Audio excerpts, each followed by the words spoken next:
మీ బట్టలకి సాఫ్టింగ్ ప్రొటెక్షన్ ఇచ్చే సరైన ప్రొడక్ట్ ఎలిమ్ ఫ్యాబ్రిక్ కండిషనర్.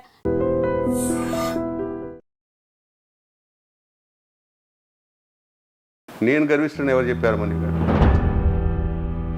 ఎందుకంటే నేను ఎవరితో మాట్లాడాను, ముఖాన్ని రాసిందే. నేను ఒక్కొక్క హీరోతో నా అనుభవాలు. రామారావు గారు ఆయన నన్ను హట్ చేసుకొని వెరీ గుడ్ బ్రదర్ మాకు 3 తెప్పించారు. నాగేశ్వరరావు గారు, నాగేశ్వరరావు గారితో చూసారా, సూపర్.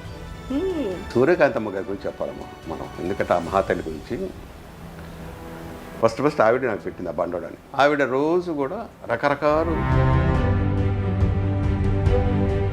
ఆవిడ నిజంగా అన్నపూర్ణమంటే ఆవిడ అనాలి, నిజంగా చెప్పాలి. నమస్తే, welcome to iDreams celeb chat with కవిత.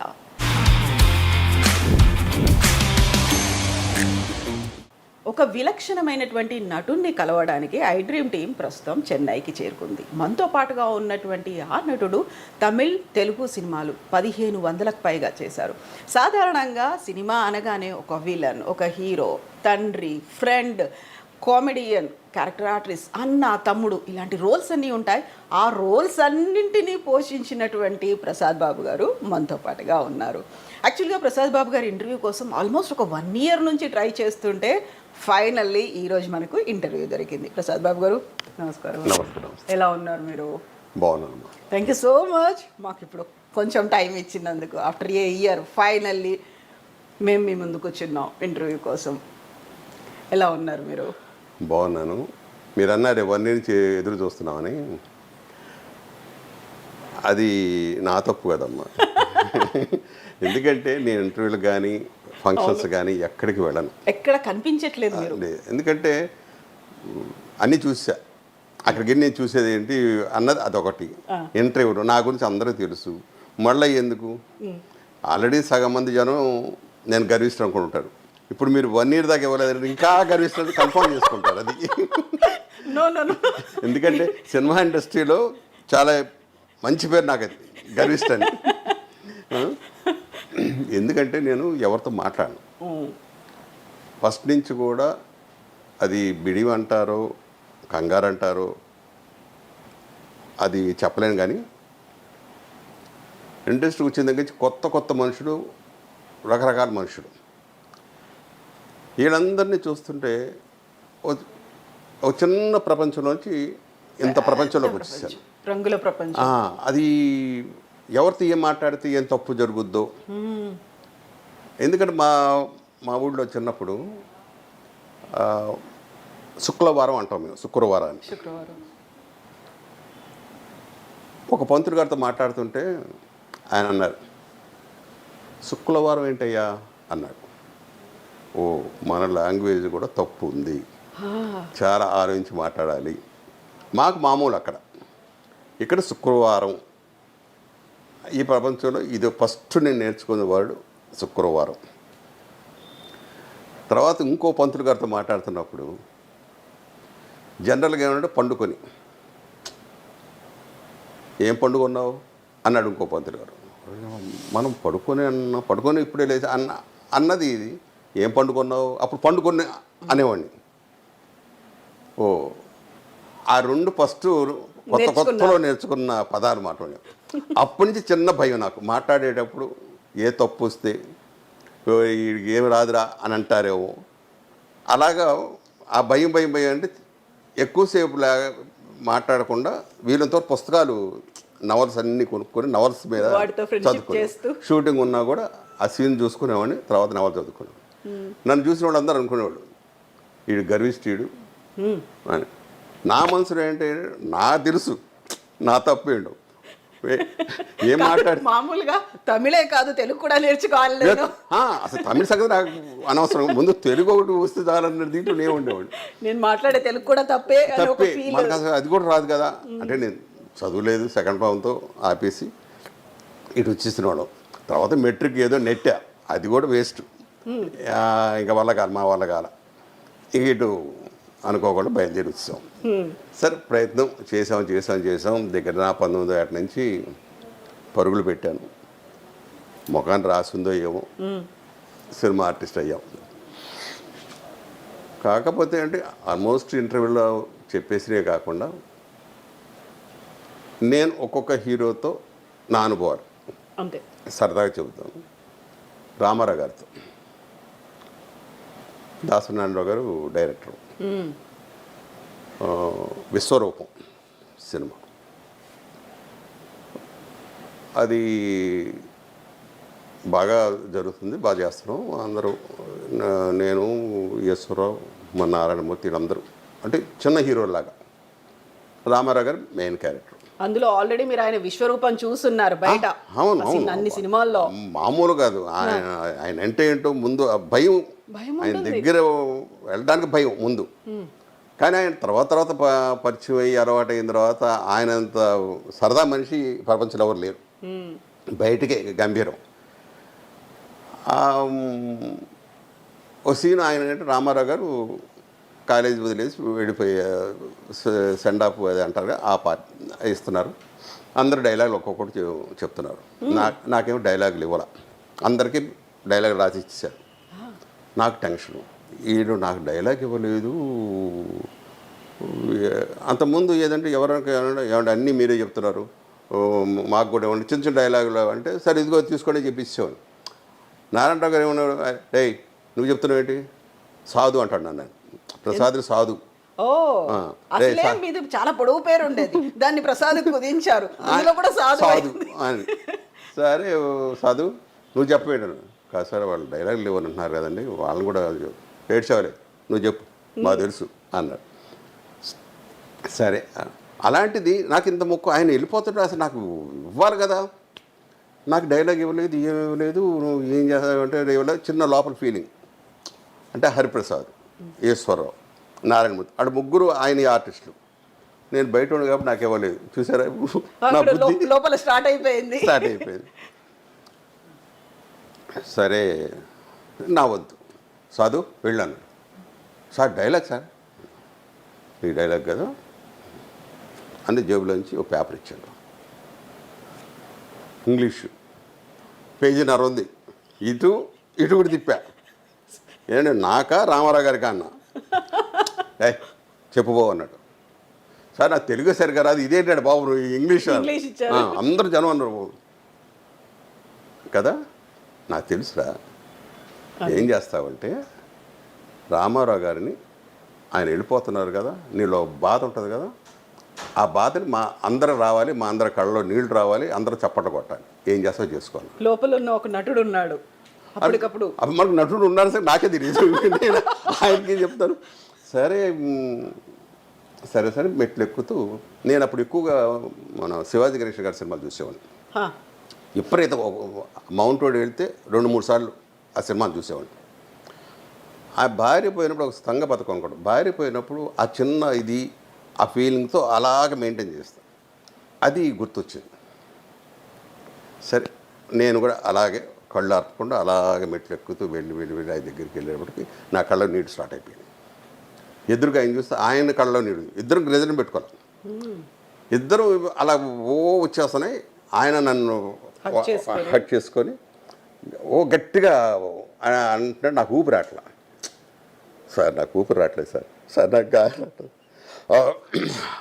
అని తీసి ఇద్దరం కళ్ళు చూసి కట్టని తర్వాత వెరీ గుడ్ బ్రదర్ మాకు 3 తెప్పించారు అనేటప్పటికి మొత్తం అందరు క్లాప్స్ టోటల్గా. అప్పుడు రాళ్ళపండి కామేశ్వరరావు గారు అని పెద్ద ఆర్టిస్ట్, ఇంగ్లీష్ ఎక్కువ నాటకాలు ఆడతారని, ఆయన అయితే దగ్గర పిలిచి రే అంటే నేను చిన్నప్పుడు చూసారా, నువ్వు వీటిలో ఇంత పెద్ద ఆర్టిస్ట్ ఉన్నాడు అనుకోలేదురా అంబిక, అందరూ టోటల్గా అందరూ కూడా అప్పుడు అమ్మాయ అని అనుకున్నాను నేను. నారాయణ గారిని ఒరే పాస్ అయిపోయేవరా, ఓకే నువ్వు ఏ వేషాలను వేసుకోవచ్చు ఇక నువ్వు అని ఆయన. అదే రామారావు గారితో జరిగిన ఇన్సిడెంట్. అప్పుడు తర్వాత నాగేశ్వరరావు గారితో ఒక సినిమా, అది కూడా దాసనారాయణరావు గారిది. నేను కొత్తవాడలో బెస్ట్ హీరోగా అప్పుడు 73లో దగ్గర 7-8 హీరోలు వచ్చాం. బెస్ట్ హీరోగా నేను వచ్చాను. పాత వాళ్ళు అక్కడే నాగేశ్వరరావు గారు వచ్చారు. గీత ఫస్ట్ సినిమా నాది. అప్పుడు నాగేశ్వరరావు గారు స్టేజ్ మీద వస్తుంటే నేను కారు మీద కడేసి కూర్చున్నా. నాకు తెలీదు అంటే అంత గొప్ప ఆయన ఈయన లేవాలి అన్నది కూడా నాకు తెలియదు. అంటే రేపు గర్వం అని అది అయ్యి ఉండొచ్చు, అది కూడా తెలియదు. ఏం చూసుకుని గర్వం, కానీ లోపల భయం మాట, లేవాలా లేస్తే కూర్చోవాలి అన్నట్టుగా ఉండింది నా పరిస్థితి. ఆయన ఇలా అంటే చూపులు ఉంటాయి కదా, ఆయన చూపులు వెళ్ళిపోయారు. లోపల నాకు పిగుతుంది, అది గుర్తొచ్చింది ఆయన స్టేట్. సరే ఫస్ట్ రోజు ఆయన రాగానే కాళ్ళకి నమస్కారం పెట్టాను. ఏయ్ నా దగ్గర ఇలాంటివి ఉండవు, అక్కడ పెట్టుకోండి అన్నాడు. సార్ మీరంటే గౌరవం, మేము మాకన్నా వయసులో మీరు పెద్దోడు, మేము చిన్నవాళ్ళు, ఎందుకు పెడతా ఉన్న దండం? మిమ్మల్ని కాకా పడతాను కాదు, పైగా మీకు వేషాలు కూడా లేవు, మీ ఉండే సంవత్సరానికి ఒకటో రెండో, నాకు సంవత్సరానికి 10-15 సినిమాలు ఉన్నాయి. ఇలాగే అన్నారు అని ఆయనతో. మరి ఏంటి అన్నాడు. ఈ ఇన్సిడెంట్ జరిగిందండి, అప్పుడు మీద కాలేసుకుని కూర్చున్నాను, అప్పుడు తప్పు చేశాను, ఆ తప్పు ఇప్పుడు సర్దిద్దుకున్నానండి అని. ఏడ్చేవాడే రా అని అప్పటి నుంచి ఆయన కూడా మొదలుపెట్టాడు. సాధు రా అని కబుర్లు చెప్పడం.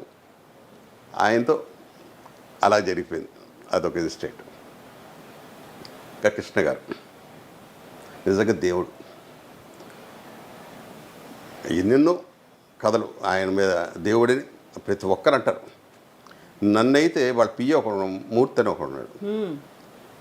ఏం పెట్టావే ఆయన కృష్ణుడి వేషం వచ్చినా కూడా ప్రసాద్ బాబుని ఏమంటాడేంటి,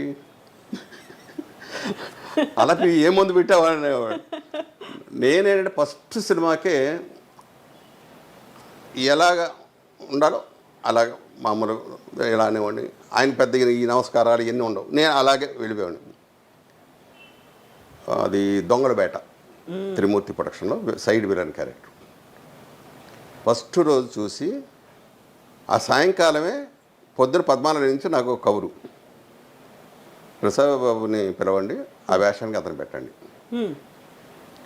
14 నుంచి అసలు నాకు ఎవరు తెలియదు. ఏంటంటే కృష్ణ గారిదయ్యా, అది రాత్రి నిన్న చేసావు కదా అందుకు పిలిచారు. ఆయన సైలెంట్గా ఉన్నా, ఏం చెప్పలే ఆయన. అసలు మీకు ఎవరెవరిది ఏ స్టూడియోలు ఏమున్నాయి, ఏం చేస్తారు, ప్రొడక్షన్ హౌస్లు ఏవి తెలియదు అసలు. ఇంకా చెప్తున్నాం కదా, ఇంటికి వెళ్ళామా తర్వాత కూడా నాకు అదే, ఎక్కడ ఏ ఆఫీస్ ఉన్నా తెలియదు, ఏ ఆఫీస్కి వెళ్ళడం, కబురుస్తే వెళ్ళటం, షూటింగ్ చేయడం, వచ్చేయడం, మేనేజర్ ఎవరు వస్తారు వారితో మాట్లాడుకోవడం అంతే.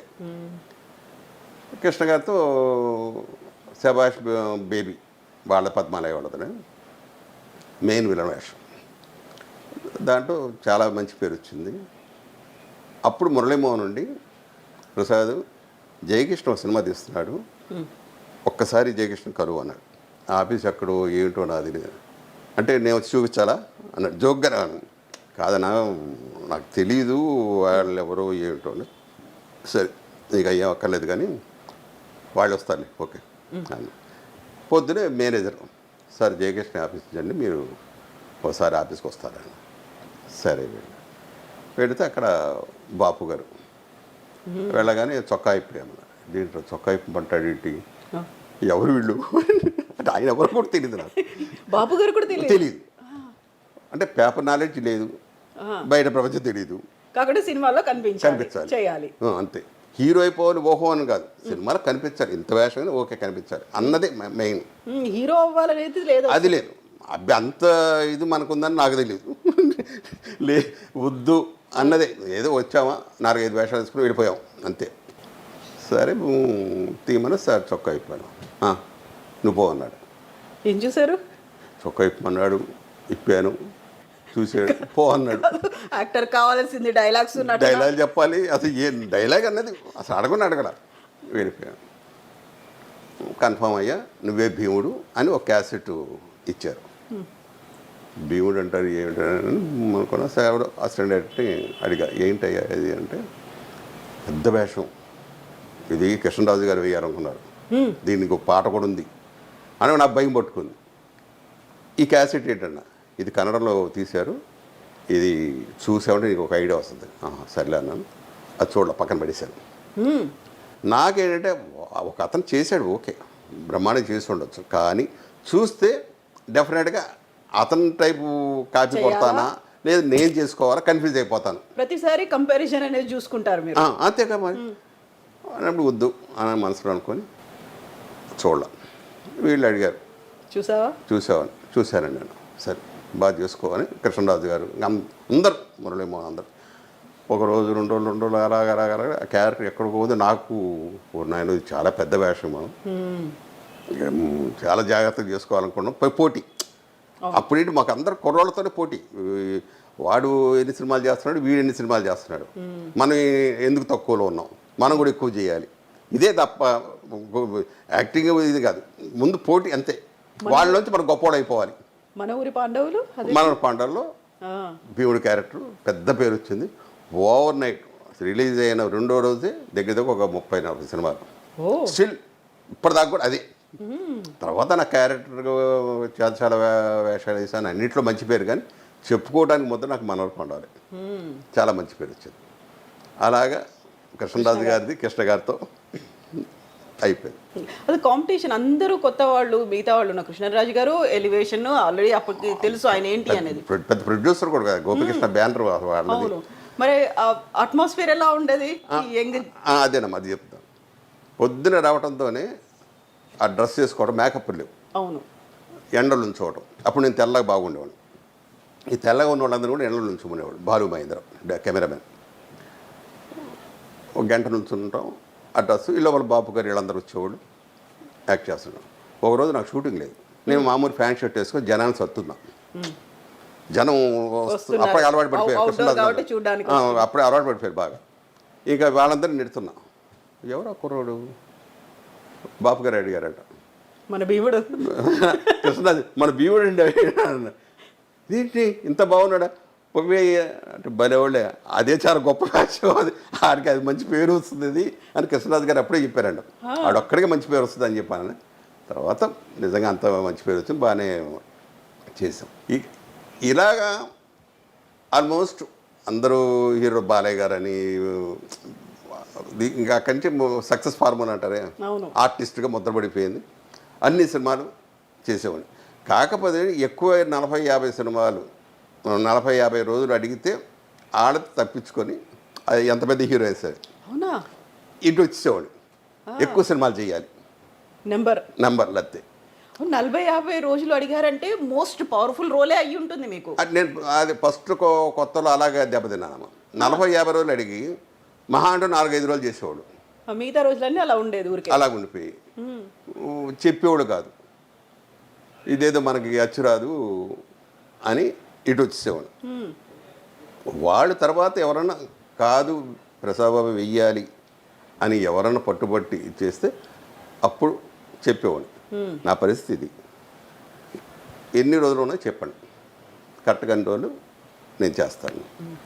ఆ తర్వాత మెల్లిమెల్లిగా అందరూ జనానికి కూడా అలవాటు పడిపోయారు. ఉన్న రోజు చెప్పడం, అవి చేసుకోవడం. ఒకరోజు ఉన్నా చేసేవాడిని, గంట ఉన్నా చేసేవాడిని, అది కౌంటింగ్ రావాలి నాకు. అలాగా అందరి హీరోలతో చాలా బాగా చేసేవాడు. ఇలాగ ఇంకా శోభన్ బాబు గారితో అయితే ఎక్కువ నేను పిలిచేవాడిని. ఆయనతో ఆల్మోస్ట్ ఎక్కువ నా పేరు చెప్పేవాడు ఆయన. కృష్ణరాజు గారు కానీ, కృష్ణ గారు కానీ, శోభన్ బాబు, వీళ్ళు ముగ్గురు కూడా నా పేరే చెప్పేవాడు. ఏదన్నా ప్రాబ్లం వస్తే నేను వాళ్ళ మేనేజర్ చెప్పేవాడు, నాకు ఇలా ప్రాబ్లం ఉంది, ఏదన్నా ఉంటే అంటే ఏం పర్వాలేదు మేము చూసుకుంటాం, ఒప్పుకోమని ఉంది వాడిని. ఇలాగనే వాడు సొంత తమ్ముళ్ళ చూసుకున్నారు వీళ్ళు ముగ్గురు. నిజంగా ప్రతి సినిమాలో చేసేవాడు. శోభన్ బాబు గారు చాలా బాగా, ఆయన ఒకసారి నాకు ఇక్కడ మెడ్రాస్లో ఫ్లాట్ ఉంది, అందరూ హైదరాబాద్ వెళ్ళిపోతున్నారు, అలా అమ్మేసి అక్కడ కొనుక్కుంటాను, ఇక్కడ ఇది అమ్మితే అక్కడ నాకు 2 ఫ్లాట్లు వస్తాయి, నాకు కొంచెం హెల్ప్ అవుద్ది కదా. నేను నువ్వు ఫస్ట్ కొనుక్కున్న ఫ్లాట్ నువ్వు అది అమ్మితే నీ కొడుకు ఒకటి ఉంటుంది ఇక్కడ, నువ్వు నీ మెంటాలిటీ నువ్వు అక్కడికి వెళ్ళి సినిమాను ఇంకో ఏదో చేసి తగలేస్తావు, నువ్వు అక్కడికి వెళ్ళి సంపాదించు, 1 కాదు 10 కొనుక్కో, ఇది మటుకు అమ్మద్దు అన్నాడు. సరే ఏం చేయాలి, ఓకే అని ఇవాళ అది ఉన్నబట్టే మళ్ళీ నేను మెడ్రాస్ వచ్చాను. ఆ, అది లేదనుకో ఇంకా వచ్చేవాడు కాదు, అవును అక్కడే ఉండే అక్కడే ఉండిపోయేవాడు. ఇప్పుడు ఆ ఇల్లు ఉంది కాబట్టి ఓకే ఇక్కడ లేదు మనకి, అంటే అక్కడ వేషాలు తగ్గిపోయింది మనకి, ఎందుకు ఇక్కడ అనవసరం అని ఇటు వచ్చేసాను. ఇటు వచ్చిన తర్వాత మళ్ళీ సీరియల్స్ వచ్చినాయి. సీరియల్స్ నుంచి రావడానికి అన్ని ఏవిఎం పెద్ద పెద్ద బ్యానర్లు మొత్తం కూడా నేనే రోజు 2-3 షూటింగ్ చేసేవాడు. సినిమా షూటింగ్ ఎలా చేశానో ఇక్కడ సీరియల్స్ కూడా అలా చేశాను. దీంతో ఏమైనా పెద్ద పెద్ద సినిమాలు నాకు వచ్చినాయి, కానీ చేసే వీళ్ళకి ఆల్రెడీ నేను కమిట్ అయ్యి ఉన్నా. సీరియల్స్ కమిట్ అయ్యి ఉంటే ఇంకా మళ్ళీ సినిమా చేయలేం. అప్పుడు అది కూడా ఆలోచించి ఇంక వద్దులే మన సినిమా వద్దని ఆల్మోస్ట్ 30 సంవత్సరాల నుంచి ఏదన్నా మధ్యలో మొరారి వాళ్ళు ఈ పద్ధతులు అంటే ఇలా ముందే చెప్పేవాళ్ళు. నాకు ఎప్పుడు పిలుస్తారో తెలీదు, బట్ వాళ్ళు ముందే చెప్తారు. కానీ నేను అక్కడికి వెళ్ళాలంటే పాపం అలాగే మురారి అలా చేసి అలాగే అప్పుడప్పుడు సినిమా చేసేవాడిని. కొన్ని రోజులు ఆ రకంగా ఈ హీరోలతో నెట్టాం. చాలా మటుకు ఎప్పుడు ఉంటుందో ఎప్పుడు వస్తాయో తెలియదు. ఒక్కోసారి నిరుత్సాహం వచ్చేది. ఏం చేయాలి నేను బయటికి వెళ్ళి? సినిమాలు లేవు, సీరియల్స్ లేవు, ఏం చేయాలి? ఏం ఆలోచించడానికి కూడా ఏం లేదు. బయటికి వెళ్ళి కూరగాయలు కొనలేము, మార్కెట్కి వెళ్ళలేము.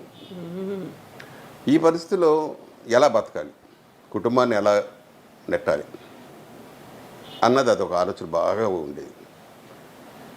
సరే వచ్చిన దాన్ని మనం జాగ్రత్త చేసుకుంటూ ప్రతి రూపాయి చేసుకుంటూ ఇంకొకరి దగ్గర మనం చేసి ఆపకుండా ఉండాలి.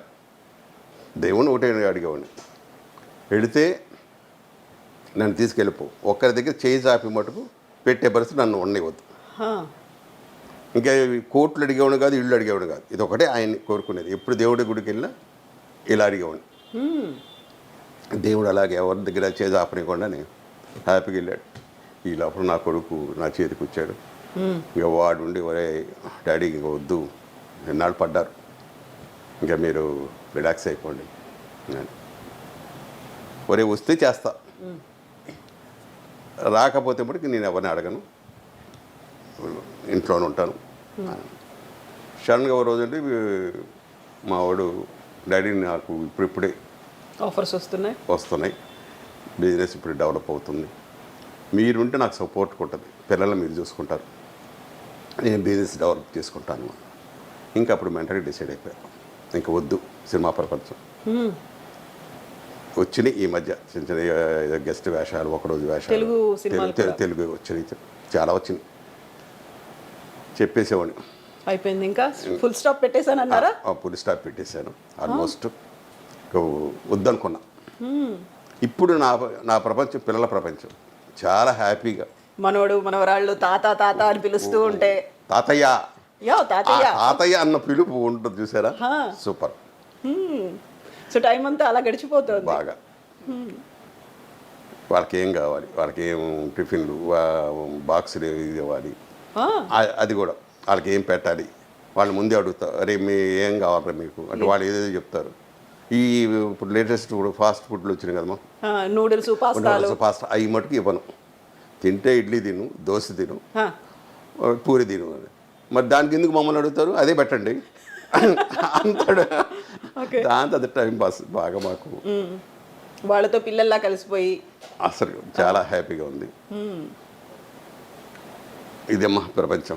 మీరు వెరీ ఇనీషియల్గా నా ఇంటర్వ్యూ స్టార్టింగ్లో చెప్పారు అసలే నన్ను గర్విష్టి అనుకునేవాళ్ళు. అది ఎంతసేపు మనం సెల్ఫ్ రెస్పెక్ట్ అనుకుంటాం, ఎదుటి వాళ్ళకి అది అహంభావమో గర్విష్టో ఇంకోటో అనుకున్నప్పటికీ మనకి లాభమేమో కాకుండా నష్టపోయేది చాలా ఉంటుంది కదా. 100% ఉంటుందమ్మా, అది మనకు తెలియదు. అంటే ఈ గర్విష్ట అనుకుంటున్నాను చూసారా, వాళ్ళకి తెలియదు అది. వాళ్ళ ప్రపంచం వాళ్ళదే. కొంచెం చదువుకొని మెచ్యూరిటీ ఉన్నవాళ్ళు మనం అలాంటి వాళ్ళని ఎలా బతకాలి అందుకే వీళ్ళు ఇంత సక్సెస్ అయ్యారు అన్నది కూడా నేను నేర్చుకున్నాను వాళ్ళని చూసి. కానీ మనం వాళ్ళ కాదు, ఆల్రెడీ నేనేంటో తెలిసిపోయింది. ఇంకెందుకు అదే చేసేద్దాం, మెయింటైన్ అవుతాం, అలాగే మెయింటైన్ అయిపోవడం. చాలా వరకు రిజర్వ్డ్ ఇంట్రోవర్ట్ అవన్నీ మళ్ళీ వేరే. మీరు అనుకున్నట్టుగా ఒక సెల్ఫ్ రెస్పెక్ట్, నేను మిగతా వాళ్ళ దాంట్లో ఇంటర్ఫియర్ అవ్వద్దు, అందులోనూ మొహమాటం ఎక్కువ, ఇవన్నీ ఉన్నప్పుడు ఇలా గిరిగీసుకొని అందులోనే ఉండడం స్టార్ట్ చేశారు మీరు. అవును అవును. కాకుంటే ప్రసాద్ బాబు గారు ఎందుకని అలా ఆ ఫేజ్లో అలాగే ఉన్నారు అనేది అర్థం చేసుకునే వాళ్ళు కూడా ఉంటుంటారు అదే కదా. వాళ్ళు అలా అర్థం చేసుకున్న వాళ్ళు 100% చిరంజీవి. పొగరబోతులాగా గర్వంగా ఉండేవాడు కదా అని ఒంగోలు వాళ్ళకి అంతే లేరా అనేవాడు మళ్ళీ. అంటే తను ఒంగోలు చదువుకున్నాడు, అలాగ ఎక్కువ తను చాలా బాగా అతను సరదాగా ఉండేవాడు. కాకపోతే కొంత మనుషులు చూసినప్పుడేమో మరీ ఇది నటించడం అంటారు చూసారా తెర వెనుక, అది చూస్తే నాకు అసహ్యం వేసేది. వారితో సరిగ్గా మాట్లాడేవాడు కూడా కదా. ఇప్పుడు ఒక పక్క మిమ్మల్ని తిడుతూ వెనకాల మీరు రావడంతోనే మీ కాళ్ళకు దండం పెడుతుంటే ఎలా ఉంటుంది?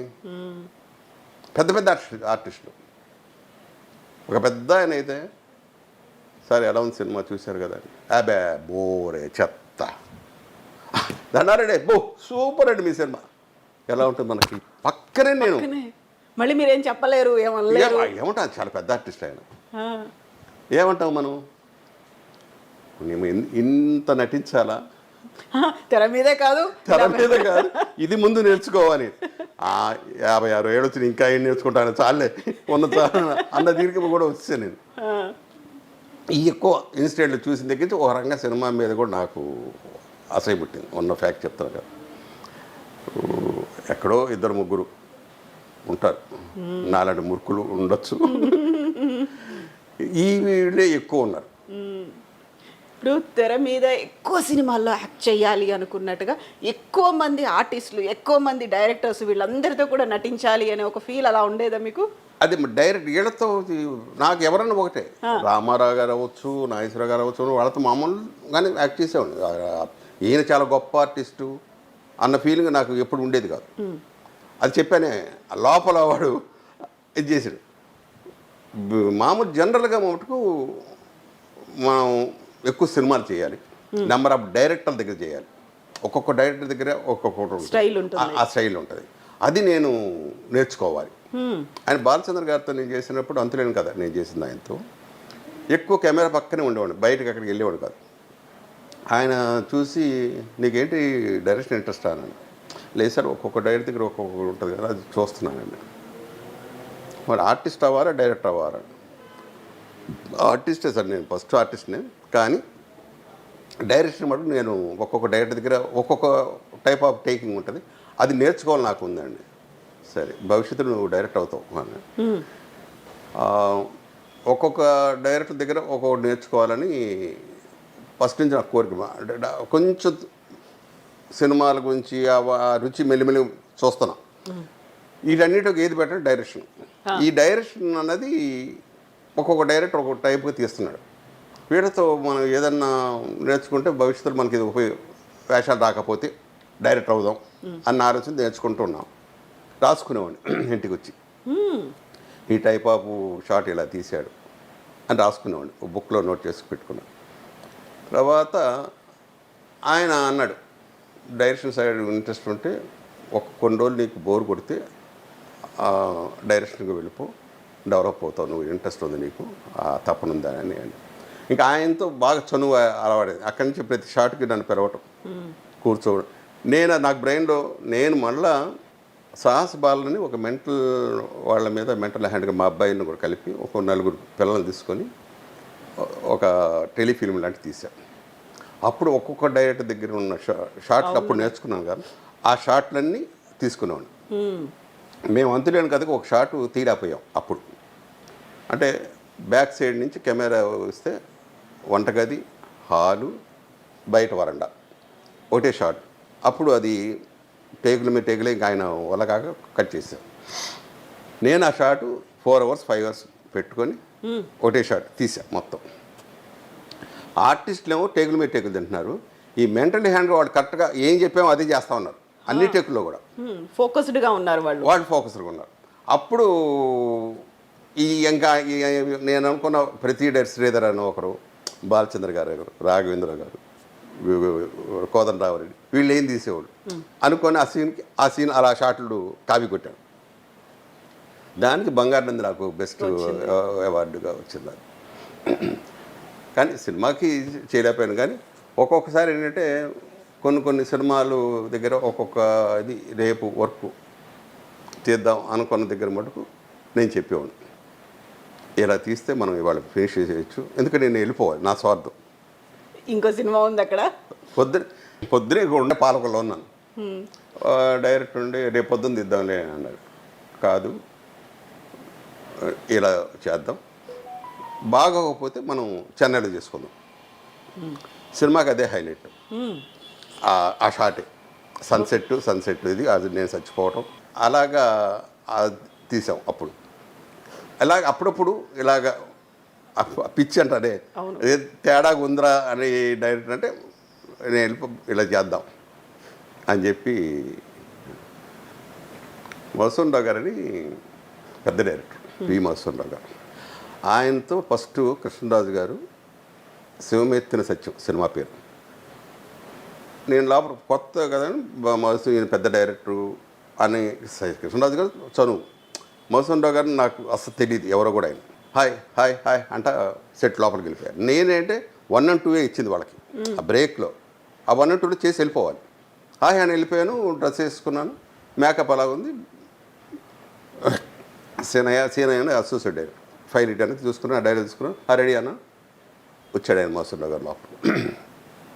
డైలాగ్ చూసుకున్నావా? చూసుకున్నాను. ఓకే రెడీ, స్టార్ట్ కెమెరా అన్నారు. 2 లైన్లు 4 లైన్లు చెప్పేశారు, కట్ అన్నారు. ఏ సార్ అన్న డైలాగ్ చూసుకోండి, బాగా చెప్పానే. మనకు అది మన సైడ్ అంటే అసలు ఏం చెప్పాడు, ఏ తప్పు ఉండదు, ఆ దీంట్లో ఉన్నాం మనం. బాగా చెప్పానే అన్న, డైలాగ్ చూసుకో. ఎంత సీరియస్, నాకు డంగని అయింది, తేడా వచ్చింది అని భయం వేసింది. సినయ్య ఏంటి దెబ్బతున్నాడు, డైలాగ్ ఏంటి, నువ్వు డైలాగ్ చూసుకో. ఆయన పెద్ద ఆయన కూడా చూసుకొని ఏం లేదు, వెళ్ళాను సార్ రెడీ అన్నాను. మళ్ళీ అదే డైలాగు 2 లైన్లు చెప్పా, కట్. డైలాగ్ చూసుకున్నావా? ఏదో తేడా ఉంది, 4, 5 అయిపోయింది. ఇక అసలు అప్పుడు టేక్ 1 ఆర్టిస్ట్ అంటే గొప్ప. అప్పుడు టపటపట వెళ్ళిపోయేవాడు అసలు. ఈయన 5 టేకులు అయిపోయినాయి, ఏం చేయాలో 5 నిమిషాలు నాకు టైం ఉన్నాను. బయటికి వెళ్ళా. కృష్ణరాజు గారు ఆయనతో ఒక ఫీట్ ఉంది, ఆ ఫీట్ మీద చేతుల్లో పెట్టుకుని 555 సిగరెట్ ఉంటుంది ఎప్పుడు, అది తీసుకొని సిగరెట్ వెలిగించేసి టపటప కొడుతున్నాను. ఏంట్రా కొత్త అలవాట్లు అన్న. ఏదో తేడా ఉంది, కొత్త అలవాటు కాదు, నాకు దుబ్బుతున్నాడా, నాకే టైం అవుతుంది. అరే ఆయన ఎవరో తెలుసా నీకు? నాకు తెలీదు, డైరెక్టరు, చాలా పెద్ద డైరెక్టరా, నాగేశ్వరరావు గారిని ఇలా పోయించాడు. నువ్వేంట్రా హాయ్ అని లోపలికి వెళ్తాను. అదే నా తప్పు, ఓకే నాకు వదిలేండి ఇంకా అని నేరుకి వెళ్ళి ఫైల్ ఇటేసాను అన్నాను. ఫైల్ తీసుకున్నాను, ఆయన కాళ్ళ మీద పెట్టి అక్కడ కాళ్ళ దగ్గర కూర్చొని ఇప్పుడు చెప్పు డైలాగ్ చెప్పండి అన్న. నేను చెప్పేది అవును తప్పు అంటున్నారుగా, చెప్పండి ఇప్పుడు. ఏడ్చేవాలే పోయి డైలాగ్ చెప్పు. సింహం కుందేలు దగ్గరికి కాళ్ళ దగ్గరికి కూర్చుంటే ఎలా నవ్వుద్ది, ఒక ముసి నవ్వుడు. ఎరా ఇప్పుడు వచ్చావు కాళ్ళ దగ్గరికి వెళ్ళి డైలాగు కావాలి. నేను తప్పులు చెప్పా, ఒత్తులు లేవు, దీర్ఘాలు లేవు, ఏదో చెప్పాను అంతే. ఆ డైలాగ్ మొత్తం తప్పు చెప్తున్నాడు. కట్ అని నువ్వు వెళ్ళిపోవన్నాడు. ఈయన సీనయ్య వచ్చి ఆడు మొత్తం తప్పులు చెప్తున్నాడు డైలాగులను. అది వేరే షూటింగ్, నువ్వు డబ్బు చూసుకో, డబ్బిని చెప్పుకో, డబ్బిని చెప్పు. వెళ్ళిపోయా. ఒక చిన్న పని అంటే పెద్దవాళ్ళు వాళ్ళకి చిన్న హాము అంటారే, మనకు లోపల ఏమి లేవు, మనం ఏం తప్పు చేసాం మన ముందు తెలుసుకోవాలి కదండి. ఇది ఆయన అహంగాని మనం తగ్గించాలి. మనకి ఆయన కాళ్ళ దగ్గర కూర్చొని ఎక్కడ ఓకే పోలేదు ఫస్ట్ టైం మాట. నేను అది సరదాగా అది అయిపోయింది. తర్వాత ఆయన డైరెక్షన్ ఇంకోసారి చాలా సినిమాలు చేశాను. ఆయన ఇంకా అప్పుడు గేజ్ అయిపోయింది పెద్ద ఆయన. పల్లెటూరు విలేజ్ నర్సాపూర్ దగ్గర 2 days అడిగారండి మధుసూదన్ రావు గారు.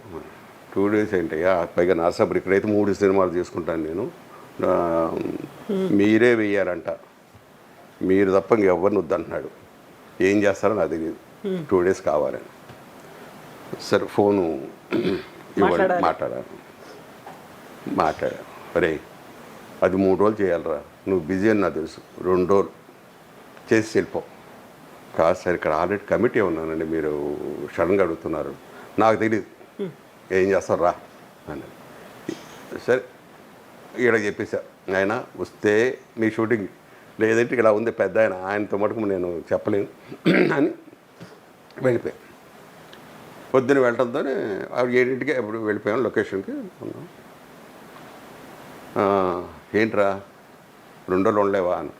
కాదు సార్ వీలైతే సీన్లు చూసుకో ఒకసారి అన్నాడు. చూసి 7-8 సీన్లు ఉన్నాయి. వాళ్ళు మ్యాక్సిమం 2-3 ప్లాన్ చేసుకుంటారు, 4 ఏమో. సరే స్వామి గారు ఏం చేద్దామన్నాను. చేసేద్దాం కానీ విఎస్ఆర్ స్వామి గారు ఆయనతో బాగా ఇంకా చదువు నాకు, చేసేద్దానే ఎంతవరకు అవుద్ది తర్వాత చూద్దాంలే అన్నాడు. ఆయన భరోసా ఇచ్చాడు. ఫస్ట్ షార్ట్ లెంత్ షార్ట్ పెట్టాడు, ఒకటే సీన్ ఒకటే షాట్. కాంచన గారు నా వైఫ్ క్యారెక్టర్. అసలు ఆవిడ చాలా పెద్ద ఆర్టిస్ట్ అప్పటికే, మేము బచ్చాడు వైఫ్. మళ్ళా ఏదో రంగులు సున్నం పూసారు, అయిపోయింది, మీరు పెద్దవాడు అయిపోయారు, ముసలం అయిపోయాం అప్పటికి.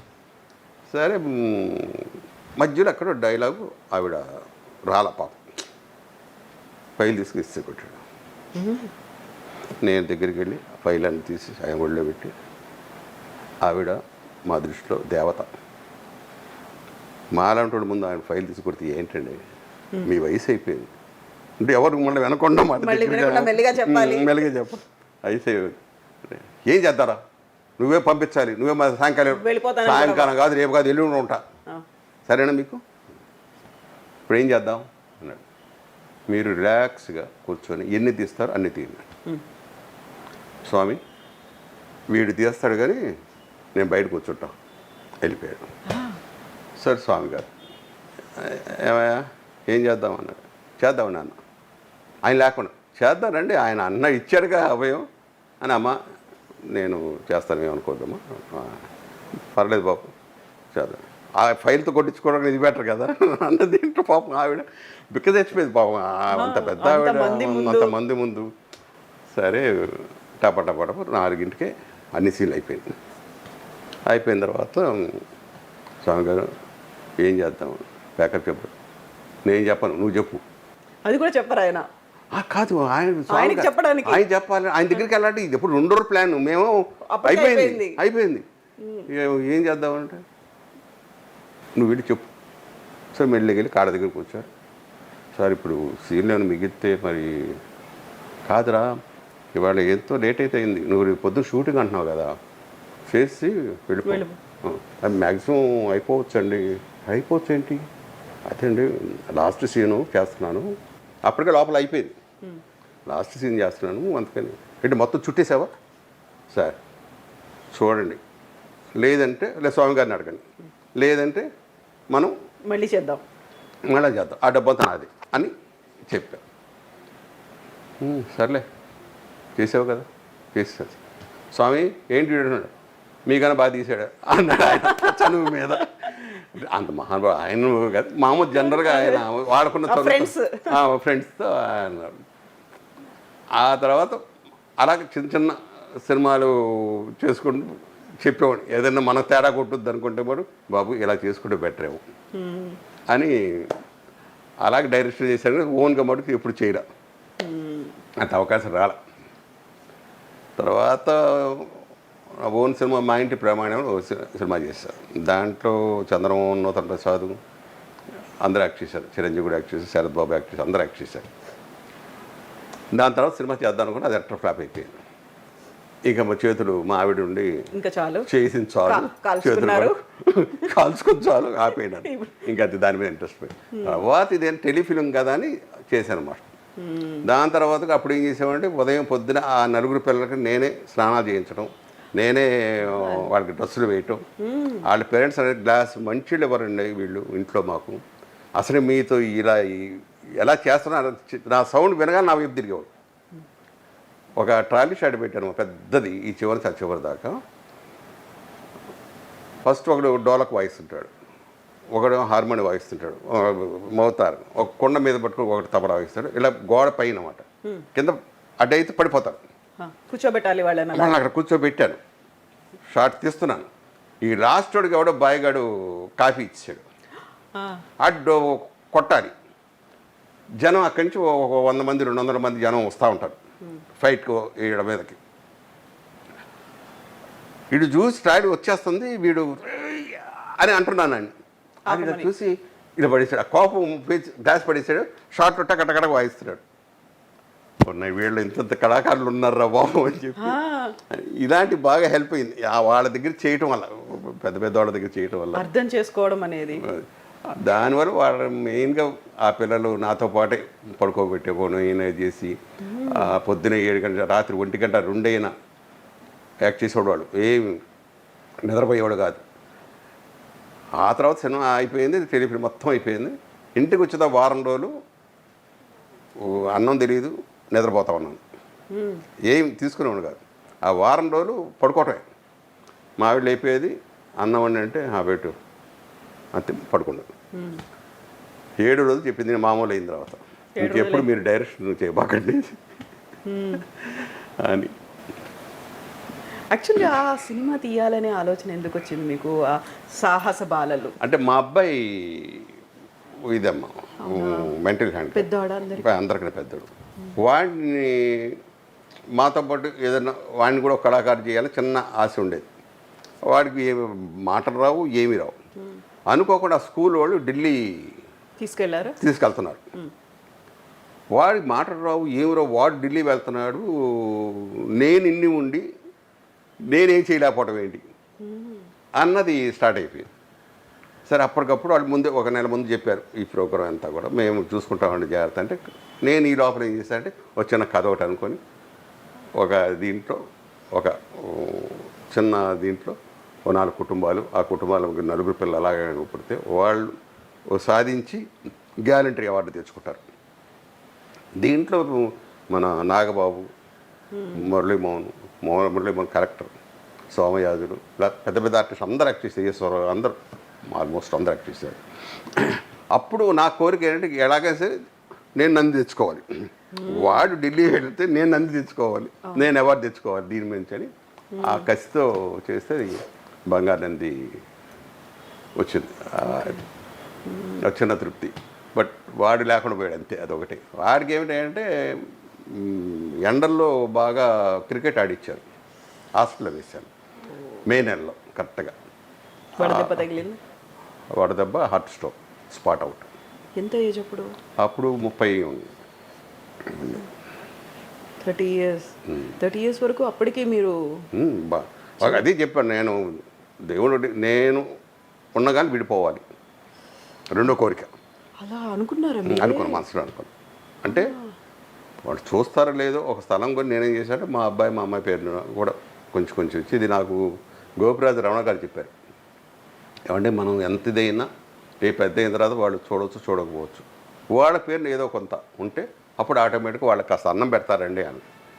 సరే మన పిల్లలు మనకు గొప్ప, ఆయన ఇచ్చిన సలహా మంచిదే కదా. అప్పుడు ఏం చేశారంటే మా అబ్బాయికి మా అమ్మాయికి కొంచెం కొంచెం 100 గజాలు ఇచ్చి వాడి బతుకున్నంత వరకు వాడికి తిండి పెట్టాలి అని షరతు పెట్టి, ఈ లోపల అనుకోకుండా ఇల్లు కట్టడం అయింది. ఓకే, వాడి అప్పుడే పోయాడు వాడు కూడా. అది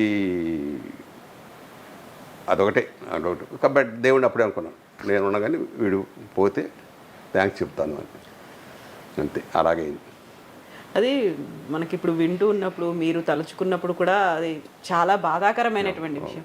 కాకపోతే మన చేతుల్లో ఏం లేదు ఇంకా. అది ఆడు ఇక్కడే ఎంతసేపు ఇక్కడే పడుకునేవాడు చిన్నప్పుడు, ఆయన గుండెల మీద అలా వేసుకొని. కానీ మా నాన్న అంటుండేవాడు, ఒరే వీడు పెద్ద అయ్యకుంది నువ్వు బిజీ అయిపోతావురా. అప్పుడు అది ఏమీ లేదు నాకు, నీకు మంచి ఇది వద్దురా అన్నాడు. తర్వాత మనకు అనిపించింది మనల్ని ఓదార్పు కోసం ఇలా అంటుంటారులే అనుకునేవాడిని. బట్ నిజం, ఫ్యాక్ట్ కలిసి వచ్చాడు. ఆడు ఉన్నంతకన్నా ఎక్కడ చూసినా డబ్బే, ఎక్కడ చూసినా బంగారు పడగాలి మొత్తం అన్నీ A to Z. యాక్చువల్గా ప్రాబ్లం ఎందుకు ఎలా వచ్చిందంటారు? అదేనమ్మా ఎండ ఎఫెక్ట్. అంటే నేను అక్కే కూతురు మేనరికం అయ్యేసరికి అక్కే కూతురు చేసుకున్నాను, అది ఎఫెక్ట్. మనకు అప్పుడు తెలియదు. ఫస్ట్ నుంచి చిన్నప్పటి నుంచే అనుకున్నారు అక్కయ్య కూతురుని ఇవ్వాలని. ఒక సాడ్ ఇన్సిడెంట్స్, వెరీ సారీ మీతో మళ్ళీ వాటి గురించి సహజం, అది సాగు పుట్టుకలు అనేది కామన్. నిజమే. కాకపోతే మీరు అనుకున్న దేవుడిని కోరుకున్న కోరిక ఉంది చూడండి, అది ఒక తలకు మించి భారం అయిపోయింది. ఇంతకు మించి నేను ఏం చెయ్యలేను. ప్రపంచం చూస్తున్నాను కదమ్మా, బయట ప్రపంచం చూస్తున్నాను. వాళ్ళు ఎంత సఫర్ అవుతుంటారో, తల్లిదండ్రులు ఎంత సఫర్ అవుతుంటారో బయటికి చెప్పుకోలేరు. సమాజం ఎలా చూస్తుంది, బయటికి తీసుకెళ్ళలేరు వాడిని. అవును. అది నాకు బాగా ఉండిపోయింది. అందుకని వాడిని సినిమా తీసుకెళ్ళేవాడిని. ప్రతి సినిమాకి వాడిని మీతో పాటు వచ్చేవాడా? ప్రతి సినిమాకి తీసుకెళ్ళిపోయేవాడిని. వాడికి డ్రెస్సులు, మంచి మంచి డ్రెస్సులు ఇష్టం. ఇప్పుడు మీరు మంచి డ్రెస్ ఇలా వేసుకున్నారు కదా, దగ్గరికి షేక్ అండ్ ఇచ్చి చాలా బాగుంది అని ఒక సర్టిఫికేట్ ఇచ్చేస్తుంటాడు. సాధువులంటే మహా ఇది శాస్త్రంగా పడిపోతాడు. సాధువు డ్రెస్ చూస్తే, పోలీసు డ్రెస్ చూస్తే ఇలా అంటాడు, సెల్యూట్ చేస్తాడు. అది మనకు చెప్పింది కాదు. మీరు చుట్టాలు ఎవరు వచ్చారనుకోండి, వెళ్ళి వాటర్ తీసుకొచ్చి ఇస్తాడు. మిగతా మా పిల్లలు ఎవరికి రాదు, తెలియదు. ఫ్యాను, లైటు అన్నీ ఆఫ్ చేసి బయటకు వస్తాడు, రూమ్లో ఎవరు లేకపోతే. వాడి ఎన్ని సిస్టమ్. నేను భ్రష్ట స్వామి అంట. వాడి చికెను, ఫిష్ తినేవాడా? అడుగుతాడు వారానికి 2 సార్లు. వాడికి ఎప్పుడైనా అడిగితే తెప్పించి తిరిగి ఇచ్చేవాడు. మీరు తినరు? నేను తింటాను, మేము తింటాం, అందరూ తింటాం. బట్ వారానికి 2 సార్లు అంతే. వాడు అడిగితే మళ్ళీ ఎక్స్ట్రా. ఇలా అనుకునేవాడిని. మేము మంత్రాలయం కాకుండా బ్రహ్మం గారు మఠానికి తీసుకెళ్ళా పిల్లలందరూ. తీసుకెళ్తే బ్రహ్మం గారి దగ్గర దండం పెట్టుకున్నాడు మామూలుగా. సిద్ధయ్య సమాధి ఒకటి పక్కన ఉంటుంది, అది పట్టుకుని ఏడ్ చేస్తున్నాడు. మాకు అర్థం కాదు అసలు. ఏడుపు అంటే మామూలు తడిసిపోయింది అదంతా. ఇంత ఏడుపు, ఎక్కి ఏడుపు. పిలుస్తుంటేమో పలకట్ల, హరి హరి అంటున్నాం, పలకట్ల, రావట్ల. వీళ్ళు పట్టుకొని ఇద్దరం, నేను మా లాగి అలా లాగుతుండగానే ఏమైంది అప్పుడు అనుకున్నావు, ఎక్కడో ఉంది వాసన ఉంది, ఇది సిద్ధయ్య శిష్యుడే ఉంటాడు అప్పట్లో అని అనుకున్నాం. మేము తర్వాత కనెక్ట్ అయ్యాడు అనేది అవి కొన్ని నమ్మాలి మనం, ఇన్సిడెంట్స్. నిజమే, అవును. సో ఆ టైంలో అక్క కూతుర్ని చేసుకోమంటే చేసేసుకున్నారు, సినిమాల్లోకి రాకముందే. హీరో అయిపోయానమ్మా. హీరో అయ్యాక మనకు కూడా ఉందిగా. నాకు కూడా ఇష్టం, అక్క కూతురు అంటే ఇష్టం. సినిమా ఇండస్ట్రీకి వచ్చారు, బోల్డ్ అంతమంది హీరో హీరోయిన్లో లేకపోతే ఆర్టిస్ట్లో మ్యాక్సిమం ట్రై చేసిన వాళ్ళు ఉన్నారు. కానీ నాకు ఎంతసేపటికి మా ఆవిడే నాకు అంతగత్తే, వీళ్ళు కాదు అసలు రారు. న్యాచురల్ బ్యూటీ అక్కడ కనిపిస్తోంది. ఇంకోటి ఏంటంటే ఎక్కువ వీళ్ళతో మాట్లాడేవాడు కాదు. సీన్స్ ఉన్నా, లవ్ సీన్స్ ఉన్నా, ఏమున్నా సరే మెకానికల్ మావిడే అనేది ఏంటి, అది ఏదో బొమ్మలాగా. లవ్ సీన్లో కూడా అలాగున్నా, థియేటర్లున్నా ఏమున్నా అస్సలు. ఎంత ఏజ్ గ్యాప్ మీ ఇద్దరికి అప్పుడు? మాకు 23 అమ్మ నాకు అప్పుడు, తనకి 18. Okay, 5 years. 19, 18, 19 తేడా. బాగా వైట్ తెలుపు చాలా బాగుంటుంది మీకంటే. అబ్బో చాలా, నేను ఆపరాడు, చాలా అందగత్త. Okay okay. సో మీరు అప్పటికి హీరో అయ్యారు, ఇండస్ట్రీలోకి వచ్చారు, అయిన తర్వాత పెళ్ళి అయింది. మీరు యాక్చువల్గా నాన్ వెజ్ ఇవన్నీ అంటే ఇప్పుడు 75 years, మీరు చెన్నైకి వచ్చి ఆల్మోస్ట్ 65 ఏళ్ళు అవుతోంది కదా. అవును. ఒక్కసారి ఇలా వెనక్కి వెళ్ళి చూసుకుంటే అప్పటికి ఇప్పటికి బోల్డ్ అని మార్పులు చెన్నైలో వచ్చాయి, ఫిల్మ్ ఇండస్ట్రీలో వచ్చాయి, మీలో వచ్చాయి, ఇన్ని మార్పులు వచ్చాయి కదా. బట్ ప్రసాద్ బాబు గారు అనగానే మేము ఆ కాలంలో అప్పుడు చూసినటువంటి ప్రసాద్ బాబు గారు ఇప్పటికీ అలాగే ఉన్నారు. కొంచెం జుట్టు ఒకటి అప్పుడేమో కొంచెం కర్లీ హెయిర్ ఎంత పెద్దగా కనిపించేది, మధ్యలో రంగు వేసుకునేవాళ్ళం, ఇంకా కాకపోతే జుట్టు చాలా పెద్దగా ఉండేది. అది అప్పుడు స్టైల్ కాబట్టి అందరూ అలాగే మెయింటైన్ చేసేవాళ్ళు. ఏం చేస్తూ ఉంటారు ఇప్పుడు మీరు డైలీ యాక్టివిటీ అంతా? యాక్టివిటీ అనేది ఏం లేదమ్మా. ఇప్పుడు ఇంకోటి యాక్టింగ్ గురించి, నా పోటీదారుల గురించి నేను ఆలోచించక్కర్లా. నేను యాక్ట్ చేసేప్పుడు ప్రతి ఒక్క నాకు పోటీదారే. అది ఒక తల్లి దీవెన ఒక సినిమా ఉంది, ఇప్పుడు అమ్మాయి మదర్ వేషాలు కూడా వేస్తుంది. రోహిణి రోహిణి. అమ్మ కూతురు తల్లి కూతురు అమ్మ నాన్న ఏదో ఒక నా కూతురు వేషం. ఏడుస్తుంటే నేను పెరాలసిస్ ఇచ్చి పడుకుంటే ఆ అమ్మ ఏడుస్తుంది. ఇటు నుంచి చూస్తే కెమెరా ఎక్కడ ఉంది, ఏడుపు వచ్చేస్తుంది తార. అమ్మో దీని దగ్గర చాలా జాగ్రత్తగా ఉండాలి. ఇది మహానటి రోహిణి, ఇప్పుడు గుర్తొచ్చింది. మహానటి గ్యారెంటీగా అని చెప్పి అనుకున్నాను. అప్పటి నుంచి అమ్మాయి చేసే ప్రతి సీన్ ఒళ్ళు దగ్గర పెట్టుకుని చేసేవాడిని. అవునా? అలాగే నేను సీరియల్ రాములమ్మని ఒక సీరియల్లో ఇద్దరు పిల్లల పేర్లు నాకు గుర్తురాల, ఇద్దరు ఆడపిల్లలు, వాళ్ళకి గ్లేజర్ అక్కర్లా, నేను వేసుకుంటుండేవాడిని. నాకు సిగ్గేసేది మాట. అప్పుడు అలాగనుకున్నాను, వీళ్ళిద్దరు నన్ను ఏమాత్రం తేడాగా ఉంటే తీసేస్తాను ఇంకా ఈడేంట్రా ఏం చేయట్లేదు. అందుకోసం వాళ్ళు ఉన్నారా, వాళ్ళిద్దరూ పొద్దున ఆ సీన్ నాకు ఇచ్చేయంట్రా ముందు అని అడిగేవాడిని. అలాగా ప్రతి ఒక్కరిని పోటీదారు ఉన్నసేపు నేను వదలను. ఎందుకంటే నేను వచ్చేటప్పటికే శివాజీ గణేష్, ఈశ్వరంగారావు గారు వీళ్ళందరూ కూడా వాళ్ళ గురించి చెప్పేవాళ్ళు. నాకు పోటీ పడేవాళ్ళు. కన్నమ్మ గారు సెట్లో ఉంటే అసలు మామూలు పోటీ కాదు, ఎన్ని వినేవాడిని. విన దగ్గర నుంచి మనం కూడా అంత పేరు తెచ్చుకోవాలి. సెట్లో మటుకు ఎట్టు పొరపాటున కూడా ఇది రాకూడదు. కొన్ని ఒక మంది ఆర్టిస్టులని నేను నేర్చుకున్న పాఠాల్లో తాగేసి రోడ్ల మీద ఆర్టిస్ట్ పడిపోయి ఉండేవాడు. వాళ్ళ పేర్లు మనం తప్పు చెప్పకూడదు, కానీ వాళ్ళని చూసి అనుకున్నాను ఈ పరిస్థితి ఎప్పుడు కూడా రాదు, లేదంటే వెళ్ళిపోదాం. వ్యసనాలకి మనం దూరం ఉందాం. మన కోరిక సినిమా యాక్టర్ అవ్వాలి, దేవుడు ఇచ్చాడు. ఇంకా దీన్ని మనం సక్సెస్ చేసుకోవాలి, లాంగ్ జర్నీ చేయాలి. ఒకప్పుడు బాగా తినేవాడిని నేను. తిండి ఎవరు ఈ ఇండస్ట్రీలో తిని ఉండరు. అందుకే భీముడు అనుకున్నారా? భీముడు మామూలుగా ఉండేవాడు, కానీ ఆయన ఊహర్లో ఆ క్యారెక్టర్ అంటే ఇలా ఈ షేప్లో ఉండేది. అప్పుడు బాగా ఎక్సర్సైజ్ చేసేవాడిని. ఈ స్కిప్పింగ్ దగ్గర 3000 కొట్టేవాడిని. 25 కోడిగుడ్లు తినేవాడిని. ఒక కోడి వెళ్ళిపోయేది ఒక పూట అది. అలాగా దాన్ని ఎక్సర్సైజ్ చేసేవాడిని, తిండి తినేవాడు. లాంగ్ జర్నీ ఇండస్ట్రీలో మనం లాంగ్ జర్నీ చేయాలి, మధ్యలో వెళ్ళిపోకూడదు అని. వీలుంటే వరకు అన్నీ ఉన్నాయి నాకు వ్యసనాలు, కానీ అన్నీ లిమిట్, అవి నా కంట్రోల్లో ఉండాలి అన్నది నా సిద్ధాంతం. అన్ని దేవుడు మొత్తం నా కంట్రోల్లో ఉన్నాయి. ఓహో అని కోరికలు మటుకు లేదు, అప్పుడు లేదు, ఇప్పుడు లేదు, ఇక రాదు కూడా. అర్జెంటుగా కోటు సంపాదించాలి అనుకోవచ్చు చాలామంది. సంపాదించలేక ఇలా వస్తు కబుర్లు చెప్తున్నారు, కానీ ఫస్ట్ నుంచి కూడా పెరుగను తిన్నా అంత తృప్తిగా తింటా, బిర్యానీ ఉన్నా అంత తృప్తిగా తింటా. అది ఎందుకో మైండ్ సెట్ నాకు ఆల్రెడీ నాకు ఉంది కదా అన్నదే నాకు బ్రెయిన్లో ఉండిపోయేది, కానీ ఇక్కడ వచ్చి సంపాదించాలన్నది లేదు. పేరు తెచ్చుకోవాలి, మంచి పేరు తెచ్చుకోవాలి, మంచోడ్రా అని. షూటింగ్లో ఎగ్గొట్టం కానీ, షూటింగ్లో వాళ్ళకి ఇచ్చారు, వాళ్ళకన్నా 5 నిమిషాల ముందు ఉండేవాళ్ళు లొకేషన్లో. అదే నాకు హెల్ప్ అయ్యింది.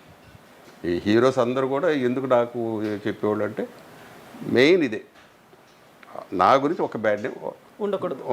ఎందుకంటే వాళ్ళు నన్ను రికమెండ్ చేస్తున్నారు. ఏ అభిమానంతో చేశారు. రేపు నేను బ్యాడ్ అయిపోయానంటే మళ్ళీ ఇక్కడ ఉండకపోతే అదేదో ఇంటికాడ చేసుకోవచ్చు. అవును కదా అని ఎవరైతే అర్థం చేసుకొని మీకు ఆఫర్స్ ఇచ్చారో అంతే కదా, వాళ్ళకి అవును ఆశల ప్రసాద్ బాబుకి ఎందుకు ఇచ్చాము అని ఒక వాళ్ళు అంటారుగా. అవును, ఎందుకయ్యా బడి పేరు చెప్పావు అని అంటారేమో. ఇవన్నీ ఎక్కువ ఆలోచించేవాడు. ఈ టైప్ ఆఫ్ ఇదిగా నిద్ర పట్టేది కాదు.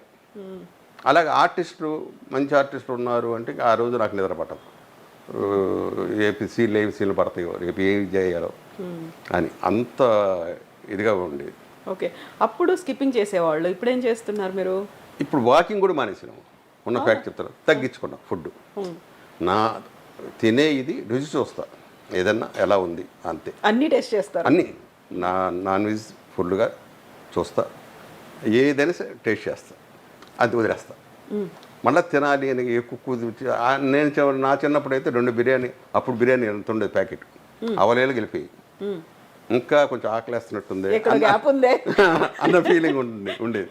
మళ్ళీ సాయంత్రం గంట అయినప్పుడు అరిగిపోయింది. ఒక గంటలో మళ్ళీ ఆకలి, మళ్ళీ ఏదైనా తినాలి.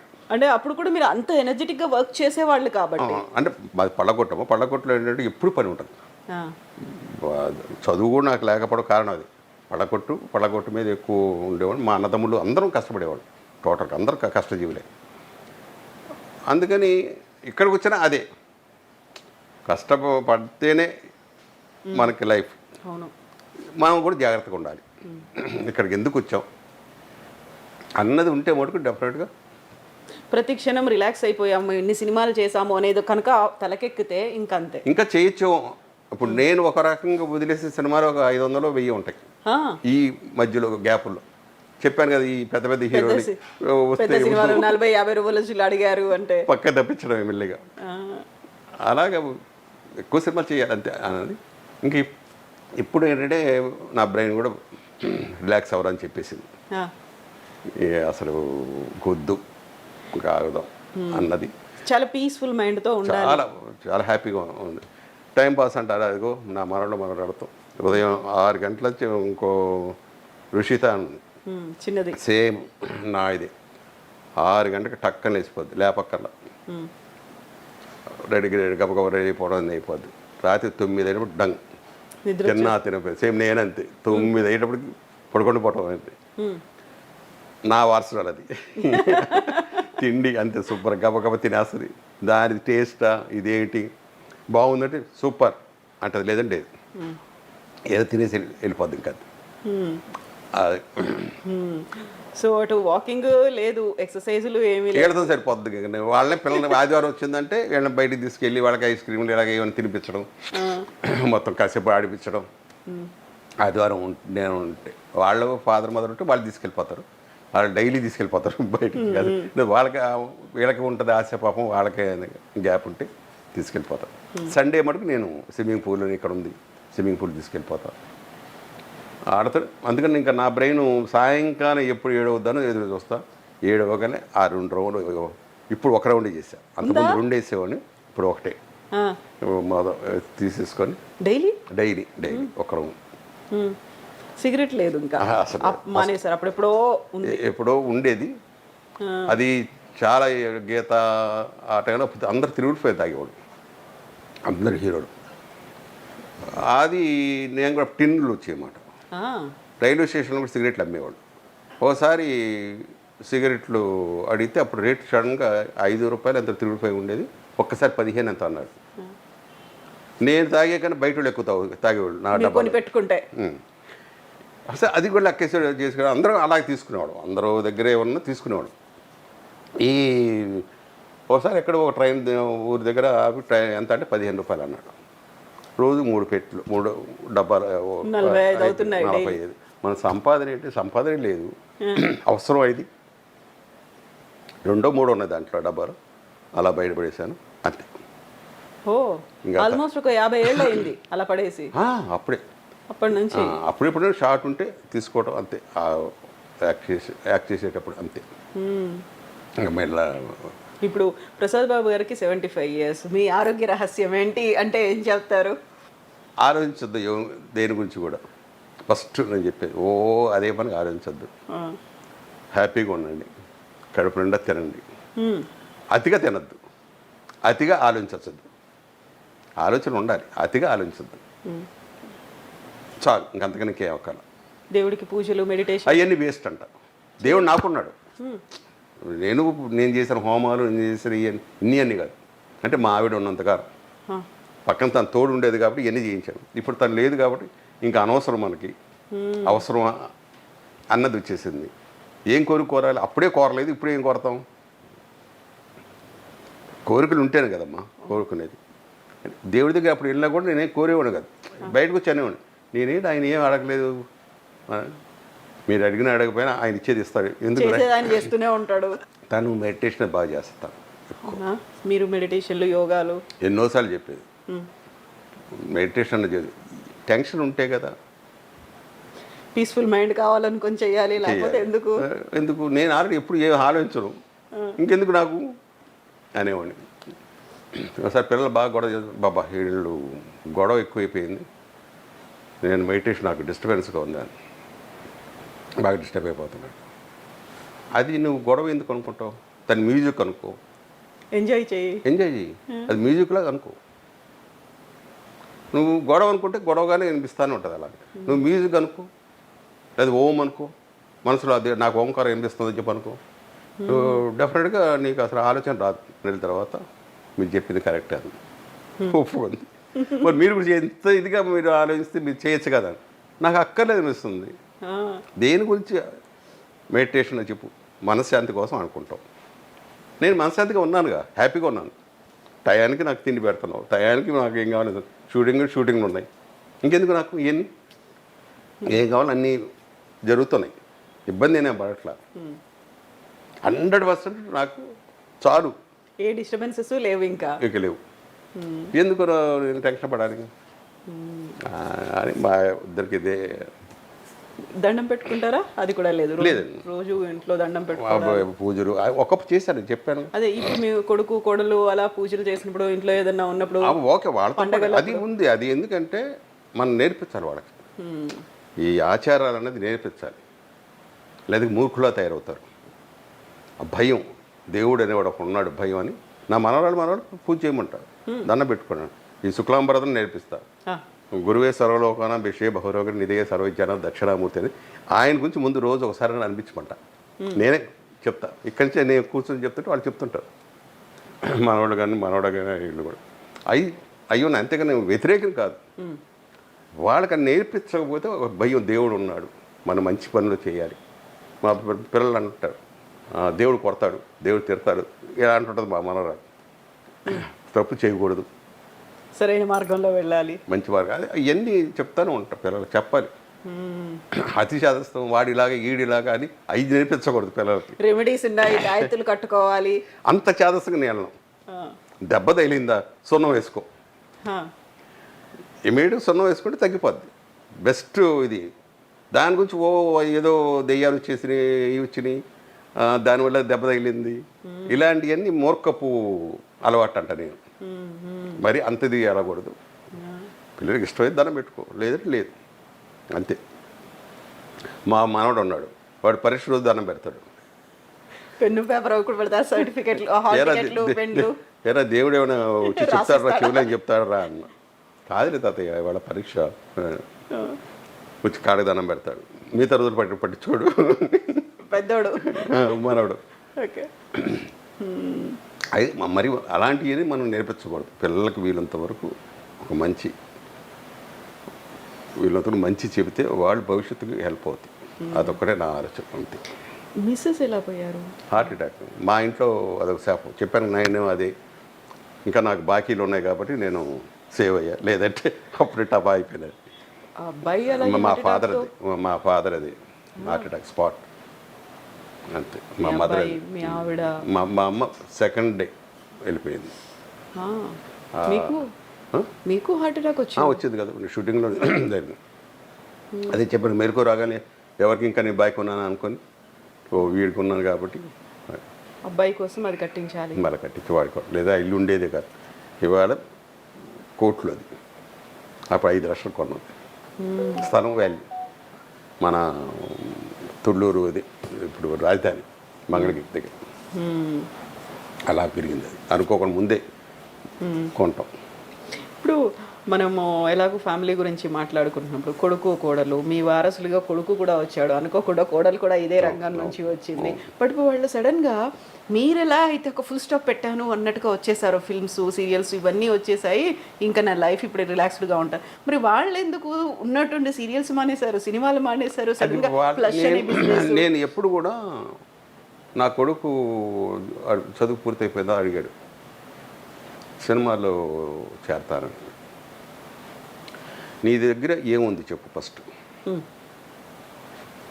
నువ్వు యాక్టర్వా కాదు, ఏమీ నేర్చుకోరా. కొన్ని కరాటీ గిరాటీ ఇలాంటివి నేర్చుకున్నావా? లేదు. కొన్ని డ్యాన్స్ నేర్చుకున్నావా? అది లేదు. ఎలా సినిమా యాక్టర్ అవుతావు అని ఫస్ట్ కనకాల దేవదాస్ గారు అని ఒక ఆయన ఉన్నారు, ఆయన దగ్గరికి వెళ్ళి నేర్చుకో. ఒక 1 year, సంవత్సరం, 2 years నేర్చుకో. ఆ తర్వాత నువ్వు ట్రై చేయి. నేను ట్రై చేయను, నువ్వు ట్రై చేసుకోవాలి. రికమెండ్ కూడా చేయనని చెప్పి లేదు, నేను రికమెండ్ చేయను. నేను చెప్తే ఇచ్చేస్తాను అనుకోబాకు. నీ టాలెంట్ చూసి వాడు ఇవ్వాలి అంటే వాడు అలాగే చేరాడు. ఈ 2-3 ఏళ్ళు వాడిని అప్పుడప్పుడు మధ్యలో టెస్ట్ చేసేవాడిని. డైలాగు గట్టిగా చెప్తున్నావా, డిక్షన్ ఎలా ఉంది? ఎలా ఉంది, జనంలో లాంగ్ నుంచి చెప్పాలంటే ఏ సౌండ్లో చెప్పాలి, దగ్గరుంటే ఏ సౌండ్లో చెప్పాలి అంటే చెప్పాడు. మాడ్యులేషన్స్ అన్ని చెక్ చేశారు. ఓకే, దారిలో పడ్డాడులే. ఇంకా అది ఆ తర్వాత ఏదో సినిమాలు 2-3 సినిమాలు వచ్చినాయి. ఏదో పెద్ద ఇది కాల సీరియళ్ళు అడిగారు, దాంట్లో అది వృత్తే, తప్పేం కాదు, చేసుకో, నీకు ఇష్టం ఉన్నా చేసుకో. ఆ తర్వాత అక్కడ చుట్టేయడం మొదలుపెట్టారు ఆ సీరియల్స్. వాడికి నచ్చల, గబగబా అయిపోయిందని చెప్పారు. రోజుకి 7 సీన్లు 10 సీన్లు 20 సీన్లు 2 కెమెరా పెట్టి 3 కెమెరా పెట్టి తీసుకుని చుట్టేస్తున్నారు డాడీ గారు. నీకు ఇష్టం ఉంటే చెయ్యి, లేదు వేరే పని చేసుకో. అక్కడికి వెళ్ళామంటే మన పని ఆడు ఎలా చుట్టాడో మనకు అనవసరం, చెప్పింది చేసేయాలి. అది చెప్పింది మనం చేయటం అంతే మన డ్యూటీ, మిగతాయి మనకు అనవసరం. ఒకడేమో ద్రాక్ష పళ్ళతో బ్రహ్మాండం తీస్తాడు, ఒకడేమో బత్తాయిలు తీస్తాడు, ఒకడు రాళ్ళతో తీస్తాడు. అది మూసుకొని మనం చేయటమే అని ఇలా చెప్పి సరే తమిళ్లో కవర్ వచ్చింది రాడాన్ని. వాయి బాగా సక్సెస్ అయిపోయాడు. ఇక్కడ కూడా అదే సేమ్, మధ్యలో మానేశాడు. ఏరా అంటే లేదు బాగాలేదు, ఇక్కడ కూడా అదే మొదలైంది, మరి ఏం చేస్తావు, బిజినెస్ చేస్తావు, లేదని ఆలోచించుకోరు, నీ ఇష్టం. ఒక 2 ఏళ్ళు అయిన తర్వాత ఇంకా దీని ఫ్లష్ అని ఒక చిన్న కొట్టు పెట్టుకొని అది అలాగ కసి. అందులో కొడుకు శ్రీకర్, కోడలు సంతోషి ఇద్దరు కలిసి, తను కూడా మాకు తెలుగు సినిమాలో బోల్డంత పరిచయం ఉంది, సీరియల్స్ చేసి తను కూడా టక్కున వదిలేసి ఇద్దరు అనుకొని చేశారు, ఇద్దరు అనుకొని ఇలా కాదు మనం బిజినెస్ అనుకున్నారు. వాళ్ళకి కుదిరింది, ఏది అవసరమో అది కరెక్ట్గా పట్టుకున్నారు. జనాలకి ఏది అవసరమో, ఇప్పుడు ఆ అమ్మాయికి ఉన్న పేరు అసలు మామూలుగా ఇంత కాదు. వాళ్ళు చెప్తుంటారు, బెంగళూరు షూటింగ్ వెళితే వాళ్ళు చెప్పేవాళ్ళు ఎంతమంది ఫ్యాన్స్ ఉన్నారండి ఇక్కడ ఆవిడకి. తెలుగు ఫ్యాన్స్ మర్చిపోలేదు, కన్నడ వాళ్ళు అంటమ్మా. అందుకని ఇప్పుడు కన్నడలో కూడా వాళ్ళు చేస్తున్నారు. ఇప్పుడు కన్నడం కూడా అమ్మాయికి రాదు, కానీ వచ్చి రాని దీంతో మేనేజ్ చేస్తూ ఇప్పుడు మెయిన్ అక్కడ కూడా ప్లానింగ్ ఉంది. ఇప్పుడు 3 ఇద్దరు కష్టపడము. రాత్రి అలా కష్టం చూస్తుంటే నేను కూడా పడలేదు. నేను ఒకప్పుడు అనుకునేవాడిని, పొద్దుననగా వెళ్ళిపోతాం, రాత్రి వచ్చేవాడికి పిల్లలు పడుకొని ఉంటారు, పొద్దున పడుకొని ఉంటారు పిల్లలు. 10th దాకా నేను వీళ్ళని చూసుకోవాలి పిల్లల్ని. ఒక్కోసారి మా మనవాడిని గారాబం చేస్తుంటే, ఎందుకు రాళ్ళంత గారాబం, మీలా రోజులు వేరులేండి అంటే ఎగతానికి కావాలి కన్నా మనం ఎప్పుడు చూడలేదు కదా అది కానీ. అలాగా వాళ్ళు పడే కష్టం చూస్తుంటే అస్సలు ప్రాణం సూర్యుడు ఉండదు, తిండి ఉండదు, క్లాసులు ఏమో ఒక అరగంట 10 నిమిషాలు కదా తిండి తిని. వాళ్ళు ఏమనుకుంటారు, పొద్దున వెళ్ళిందంటే రాత్రి దాకా నిల్చోనే ఉంటారు అన్నీ. ఇది కూడా హ్యాట్సాప్. అంత కష్టం ఎవరు, నేను ఒకప్పుడు అనుకునే నేను కష్టపడి, కానీ నాకన్నా వాడు వేరేట్లో కష్టపడుతున్నాడు. కాకుండా ఆ సక్సెస్ కూడా అదే రేంజ్లో వస్తుంది కాబట్టి వాళ్ళు చెప్పా, ఎక్కువ రోజులు చేయొద్దు, ఇంకొక 5 years చేసుకోండి, తర్వాతకి రిలాక్స్ అవ్వండి, ఇంకొద్దు, ఎందుకంటే మెంటల్గా డిస్టర్బ్ అయిపోతారు తర్వాత, వద్దని అని ఇద్దరికి వెళ్ళి ఎప్పటి నుంచి చెప్తున్నాం. 5 years తర్వాత వాళ్ళకి ఒక బ్రాండ్ అనేది ఎస్టాబ్లిష్ అయిన తర్వాత ఇద్దరికి ఇచ్చేసి ఒకరిని ఇచ్చేసి ఇంకా అవన్నీ కూడా ఎవరికో మేనేజర్లు ఇవన్నీ ఇప్పుడు కంప్యూటరైజర్ కాబట్టి ప్రాబ్లం లేదు. సరదాగా ఉంటే వెళ్ళండి, కాసేపు ఒక గంట కూర్చోడు వచ్చేయడం. ఇంత ఇదిగా రాత్రి పోవడం మొన్న 2 సార్లు చూసాం మా వాడిని. అయితే అంటే పనోళ్ళు చేసే తప్పులకి వీళ్ళు ఎంత బలవుతున్నారంటే, స్ట్రెస్ ఎంత అవుతుంది అని హాస్పిటల్కి వెళ్ళి ఆ సూది ఇలాగ ఇక్కడ ఉంటుంది కదా, అలాగుంది, వచ్చాడు, ఇంటికి కూర్చున్నాడు, పాండిచ్చేరిలో మర్చిపోయాం నగలు అన్నారు. చూసా, ట్రై చేశాడు, తాళాలు తీసుకున్నాడు, ఎక్కడికి రా అన్నాడు. పాడి ఏరా నీకే మతుందో లేదో, పక్క తీరు కూడా తీరేది లేదు, వెళ్ళాలి. వెళ్ళిపోయాడు. 7 రోజులు హాస్పిటల్లో ఉండి వచ్చి మనిషి ఎలా ఉంటాడు, నీరసపడి వెళ్ళిపోయాడు. కరెక్ట్గా ముహూర్త టైంకి వెళ్ళిపోయాడు. ఆ నగలు ఇచ్చి ఆయన తిట్ట కూడా తిట్టాడు. మొత్తం బ్లడ్, సూది మొత్తం ఆ సూది లోపల పెడతారు కదా, అది తీల ఇంకా. అంటే రోజు వెళ్ళి మళ్ళీ చేయించుకోవాలి.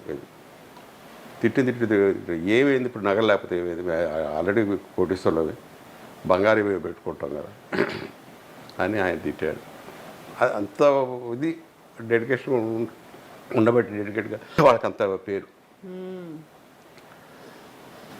హ్యాట్సాప్. మొన్న కూడా ఈ మధ్య అదే జరిగింది. మళ్ళీ వచ్చాడు ఏదో ఊరు నుంచి, వెంటనే ఫోను, సేమ్ అదే పాటించి ఏదా అంటే ఇంకెవరు లేరు టైం లేదు, నేనే వెళ్ళాల్సిందే. ఇప్పుడు వీళ్ళు ఇంత కష్టపడుతున్నప్పుడు మీ ఆ డేస్ అవన్నీ గుర్తొస్తూ ఉంటాయి కదా, మళ్ళీ మనం ఒక్కసారి వెనక్కి వెళ్తా పునాది రాళ్ళు లేకుంటే మన ఊరి పాండవులు, యూజువల్గానే ఫిల్మ్ ఇండస్ట్రీ అనగానే తమిళ 80s హీరో హీరోయిన్ల రీయూనియన్లు అవుతూ ఉంటాయి, ఇవన్నీ వాటికి వెళ్తుంటారా ప్రసాద్ బాబు గారు? లేదమ్మా, ఎందుకో తెలియదు. Cut off. ఆ కాలంలో అయినప్పుడైనా వెళ్ళేవాళ్ళ? అప్పుడు స్టార్ట్ చేసిన ఇనీషియల్ డేస్లో వచ్చింది ప్లాన్, అప్పుడు కూడా వెళ్ళకపోయేది? లేదు లేదు అస్సలు. అంటే గెట్ టుగెదర్లు ఉన్నాయి, గ్యాదరింగ్లు, ఈవెంట్లు ఉన్నాయి, అసలు టచ్ మీ నాట్ అంతే. అంతే పని రావడానికి వాళ్ళు ఫిక్స్ అయిపోతారు. చాలామందికి రాడు ఎక్కడికి. ప్రసాద్ బాబు ఇలాంటి వాటికి అటెండ్ అవ్వరు. నో ఫ్రెండ్స్, ఎవరితో ఉంటా అందరితో ఎంతవరకు అంతవరకు. ఎక్కువ వాళ్ళ ఇళ్ళకి వెళ్ళిపోవటాలు ఎందుకు. కృష్ణ గారు, శోభన్ బాబు గారు అందరూ వచ్చాను, ఎన్నోసార్లు పిలిచారు. వస్తాను, ఒక చిన్న పని యాక్టర్ షూటింగ్ అబద్ధం ఆడేసి వెళ్ళేవాడిని కాదు. ఓకే, మరి మీరు ఇంట్లో ఫంక్షన్స్ ఇలాంటి వాటికి వాళ్ళని నేను ఎవరు పిలవనమ్మా. మామూలు నా బంధువులు నా ఎవరైనా ఉంటే వాళ్ళ ఫ్రెండ్స్ ఉంటే వాళ్ళ ఫ్రెండ్స్ వాళ్ళు పిలుచుకోమంటా. నేను ఎవరిని బలవంతం చేసి నా ఏంటి ఫస్ట్ నుంచి వాళ్ళ ఏదో పనులు ఉంటాయి, ఎందుకు మనం డిస్టర్బ్ చేయటం. నేను అది అనుకుంటా, వాళ్ళు అది అనుకుంటున్నారు, ఏమో తెలియదు మరి. లేదు, ఇనీషియల్ డేస్లో వాళ్ళు పిలిచి ఉంటారు, మీరు ఏదో చెప్పి తప్పించుకుంటున్నారు, ఇంకా అని మెయిన్ అది అయి ఉండొచ్చు. ఇప్పుడు మన ఫ్రెండ్స్ అంటారు, ఏమయ్యా మీ పిల్లలు పెళ్ళిగా అంటే సరే ఓకే, పెళ్ళిళ్ళు అయిపోయిన తర్వాత ఇంకెందుకు వస్తావు నువ్వు అని వాళ్ళు ఫోన్ చెప్పి మళ్ళీ అది కూడా అంటారు. ఓకే, ఎందుకంటే అలా ఎందుకో తెలీదు. ఎక్కువ వీలంత వరకు ప్రశాంతత అన్నది నాకు. ఇప్పుడు వెళ్ళానంటే కింద పార్క్ ఉంటుంది, వెళ్తాను, ఆ పార్క్లో కాసేపు కూర్చుంటాను ఒక అరగంట. లేదు నా మనవరాళ్ళని తీసుకొని వెళ్తాను, కాసేపు వాళ్ళు ఆడుకుంటారు ఒక గంట, అక్కడ కూర్చుంటారు. మరి ఏదో ఆలోచన వస్తాయో ఆలోచన కూడా రావు, బ్లాంక్, ఒక్క ఆలోచన కూడా రాదు. పాత రోజులు నేనేంటి మెమొరీస్ కింద గుర్తు రావు అస్సలు. నేను ఎలా పెరిగా అన్నది కూడా నేను ఆలోచన. ఓకే, ఇప్పుడు ఈ టైం నేను వీళ్ళతో ఉన్నాను అంతే అంతే, వాళ్ళతో ఈ పని చేయాలి అంతే. ఆ మెమరీస్ని ఇప్పుడు ఇంకా డెవలప్ ఏమైనా ఒక్కోసారి రోడ్డు మీద వెళ్తా బ్లాంక్ అయిపోతాను. ఇప్పుడు కొత్తగా ఎక్కడికి వెళ్తున్నాను ఆలోచిస్తున్నారు, అక్కడ ఎక్కడికి వెళ్తున్నా అన్నది ఆలోచన వచ్చి అప్పుడు గుర్తుకొస్తుంది. ఏదికో ఒక వస్తువు కోసం వచ్చాను, ఆ వస్తువు అప్పుడు గుర్తొస్తుంది, బ్లాంక్ ఒక్కోసారి. అంటే అది ఎక్కువ నేను ఒక్కడ ఉండటం వల్ల అది వస్తుందేమో అన్నది ఇప్పుడు అనుకుంటున్నాను నేను. ఎవరితో మనం టచ్లో లేకుండా ఎవరో పలికిస్తారు మామూలుగా జనరల్. నాకంటూ కోరిక ఇదొక్కటే, సాయంకాలం 7 అయిందా 7:30కి క్లోజ్, ఒక చపాతి 2 చపాతి ఏదో తినేయటం, వెళ్ళి 9 కాసేపు టీవీ ఒక 10 నిమిషాలు చూస్తారు, కళ్ళు చిన్న మూతలు 9కి వెళ్ళిపోవడం అంతే. వేరే సినిమాలో ఇప్పుడు ఆ కాలంలో మీతో ఉన్నటువంటి కాంటెంపరీ హీరోలు హీరోయిన్లు ఇప్పటికి కూడా దే ఆర్ స్టిల్ ఫిల్మ్ ఇండస్ట్రీలో సినిమాలు చేస్తూ ఉన్నారు, సీరియల్ చేస్తున్నారు. వాళ్ళు ఎప్పుడన్నా ఏమైనా చేశారో, కొత్త సినిమా ఏదో వచ్చింది, రికార్డ్స్ బ్రేక్ అయ్యాయంట, కలెక్షన్స్ ఇలా వచ్చాయంట, అవి కూడా తెలుసుకోరు, పట్టించుకోరు. ఆ సినిమా చూడాలని కూడా అనిపించింది మీకు? మా వాళ్ళు కొత్త సినిమాలు ఇప్పుడు రజనీ అని వీళ్ళ సినిమాలు వస్తుంటాయి కదా కొత్త డాడీ టికెట్లు బుక్ చేశాను వెళ్ళి రండి అంట, నేను వస్తాను వెళ్ళి రండి అంటే టికెట్ బుక్ చేస్తాడు. అలాగా ఇదేమి ఉన్నాయి ఎక్కువ. ఏ సినిమా పాతది మీరు చూసింది లాస్ట్?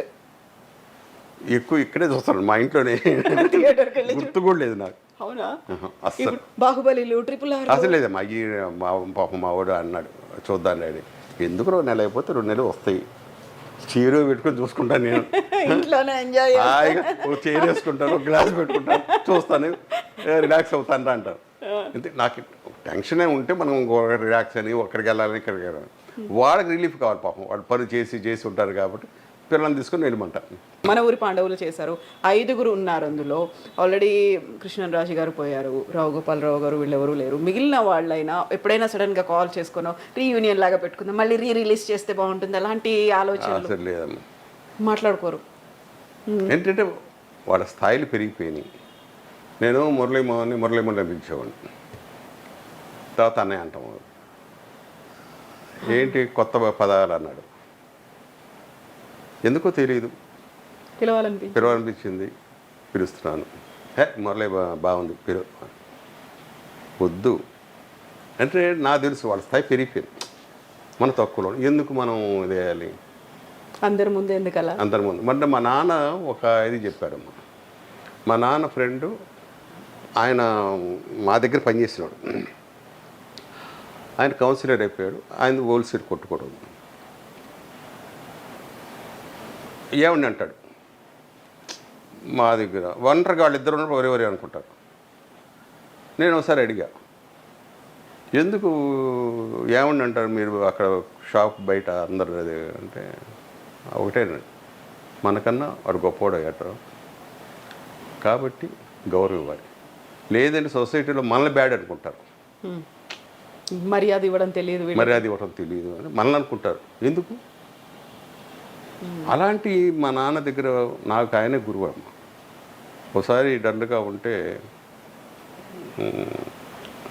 ఏంట్రా డల్గా ఉన్నావు, కాదు నాన్న డబ్బులు వేస్ట్ చేశాను సినిమా తీసి అని. మరి నువ్వు చెడుకి పోగొట్టావు అనుకో నీ బాధపడేవాడు, నువ్వు పెరగడం కోసం ఖర్చు పెట్టుకున్నావు, ఒక ప్రయత్నం చేసావు, ఇంకోసారి ఇది అవుద్ది, ఇంకోసారి అవుద్ది, సక్సెస్ అవుతావు. కానీ డల్ అయ్యావా ఇంక నీ జీవితంలో పనికిరావు, పడగొట్టు పెట్టుకోవచ్చు అని నిన్న అనేది వదిలేయి, ఇవాళ జరిగేది జరుగుద్ది, రేపు అనేది మటుకు ప్రపంచం ఉంటుంది, ఆ ప్రపంచానికి ట్రై చేసుకో. డల్ అయిపోయి ఇంతే నా బతుకుంటే ఇంక వద్దు, ఇక్కడ వచ్చేయి, కాదు రేపటి గురించి ఆలోచిస్తా అంటావా, ఉండు, ఇంకొక అవకాశం ఉంది రేపు అనే దాంతో, అది ఛాలెంజ్ తీసుకోరా అని చెప్పి. అదేనమ్మా, ఎన్ని దెబ్బలు తగిలినా కూడా అస్సలు ఎంత మొత్తం అవుట్, తినటానికి లేదు అనుకున్నప్పుడు కూడా దేవుడు మళ్ళీ నాకు ఇస్తాడు, అది వచ్చింది వెంటనే. ఈ రోజు లేదు రేపు ఏంటి అంటే అంటే మంచి ఇన్సిడెంట్ అంటే సరదా ఇన్సిడెంట్. ఒక షూటింగ్ వెళ్ళాం, అప్పుడు మందు ఆంధ్రాలో లేదు, బ్యాన్ చేసి ఉంది. ఓకే, రేపు పీతల పులుసను మందు కొట్టాలి, ఇంకెక్కడ మందు అయ్యా, రాత్రి అయిపోయింది కదా అన్నాడు నా రూమ్మేట్. ఏమో రేపు తినేవ్వకుంటే రేపు పొద్దున వస్తుందేమో. కరెక్ట్గా అలాగే పొద్దున 6 గంటల బెల్లమ్మ చేసాదిచ్చి లోపల పెట్టారా, లోపల పెట్టి పలానా ఆయన పంపించారండి మీకు ఇవ్వమని. కరెక్ట్గా 12 గంటలకి పీతల పులుసు వచ్చింది, పలానా ఆయన కోసం తెచ్చామండి, ఆయన లేరండి, ఇది మీరు తినండి అంటే మన పేరు ఉంది దాని మీద. నా రూమ్మేట్ పక్క అసలు ఏం జాతకం అయ్యేది ఊరికి అనుకుంటే ఇలా వచ్చింది. అలాగే నాకు ఎప్పుడన్నా బాధ ఇలాంటి కోరికలే, పులిహార తినాలంది అంటే మావిడి చేసి పెట్టి ఎక్కడో స్టూడెంట్ అనుకుంటా, కరెక్ట్గా ఇంటికి వచ్చిన మావిడి చేసి పెట్టి ఉండేది. ఇలా చిన్న చిన్న కోరికలు మా ఇంతకు మించి పెద్ద కోరికలు అసలు ఏమీ లేవు ఇంకా నాకు. ఇలా అదే నవ్వుకుంటా ఒక్కోసారి నేను పోయిపోయి అదేదో సామెత ఉంది, దేవుడు ప్రత్యక్ష అయితే ఏం వరం కోరుకోవాలి, వాడు బిచ్చగాడు ఇదైతే దేవుడు ప్రత్యక్ష ఏం వరం కావాలంటే అది సిల్వర్ దడిగాడు, అదేదో బంగారం దడగచ్చు కదా వచ్చా. అలాగా నా తాహతి ఇంతే అనుకోని ఎందుకు అనుకున్నాడు, అలాగా అదేదో పెద్దది కొనుక్కోవచ్చు కదా అని మనసులో అనుకుంటా. తర్వాత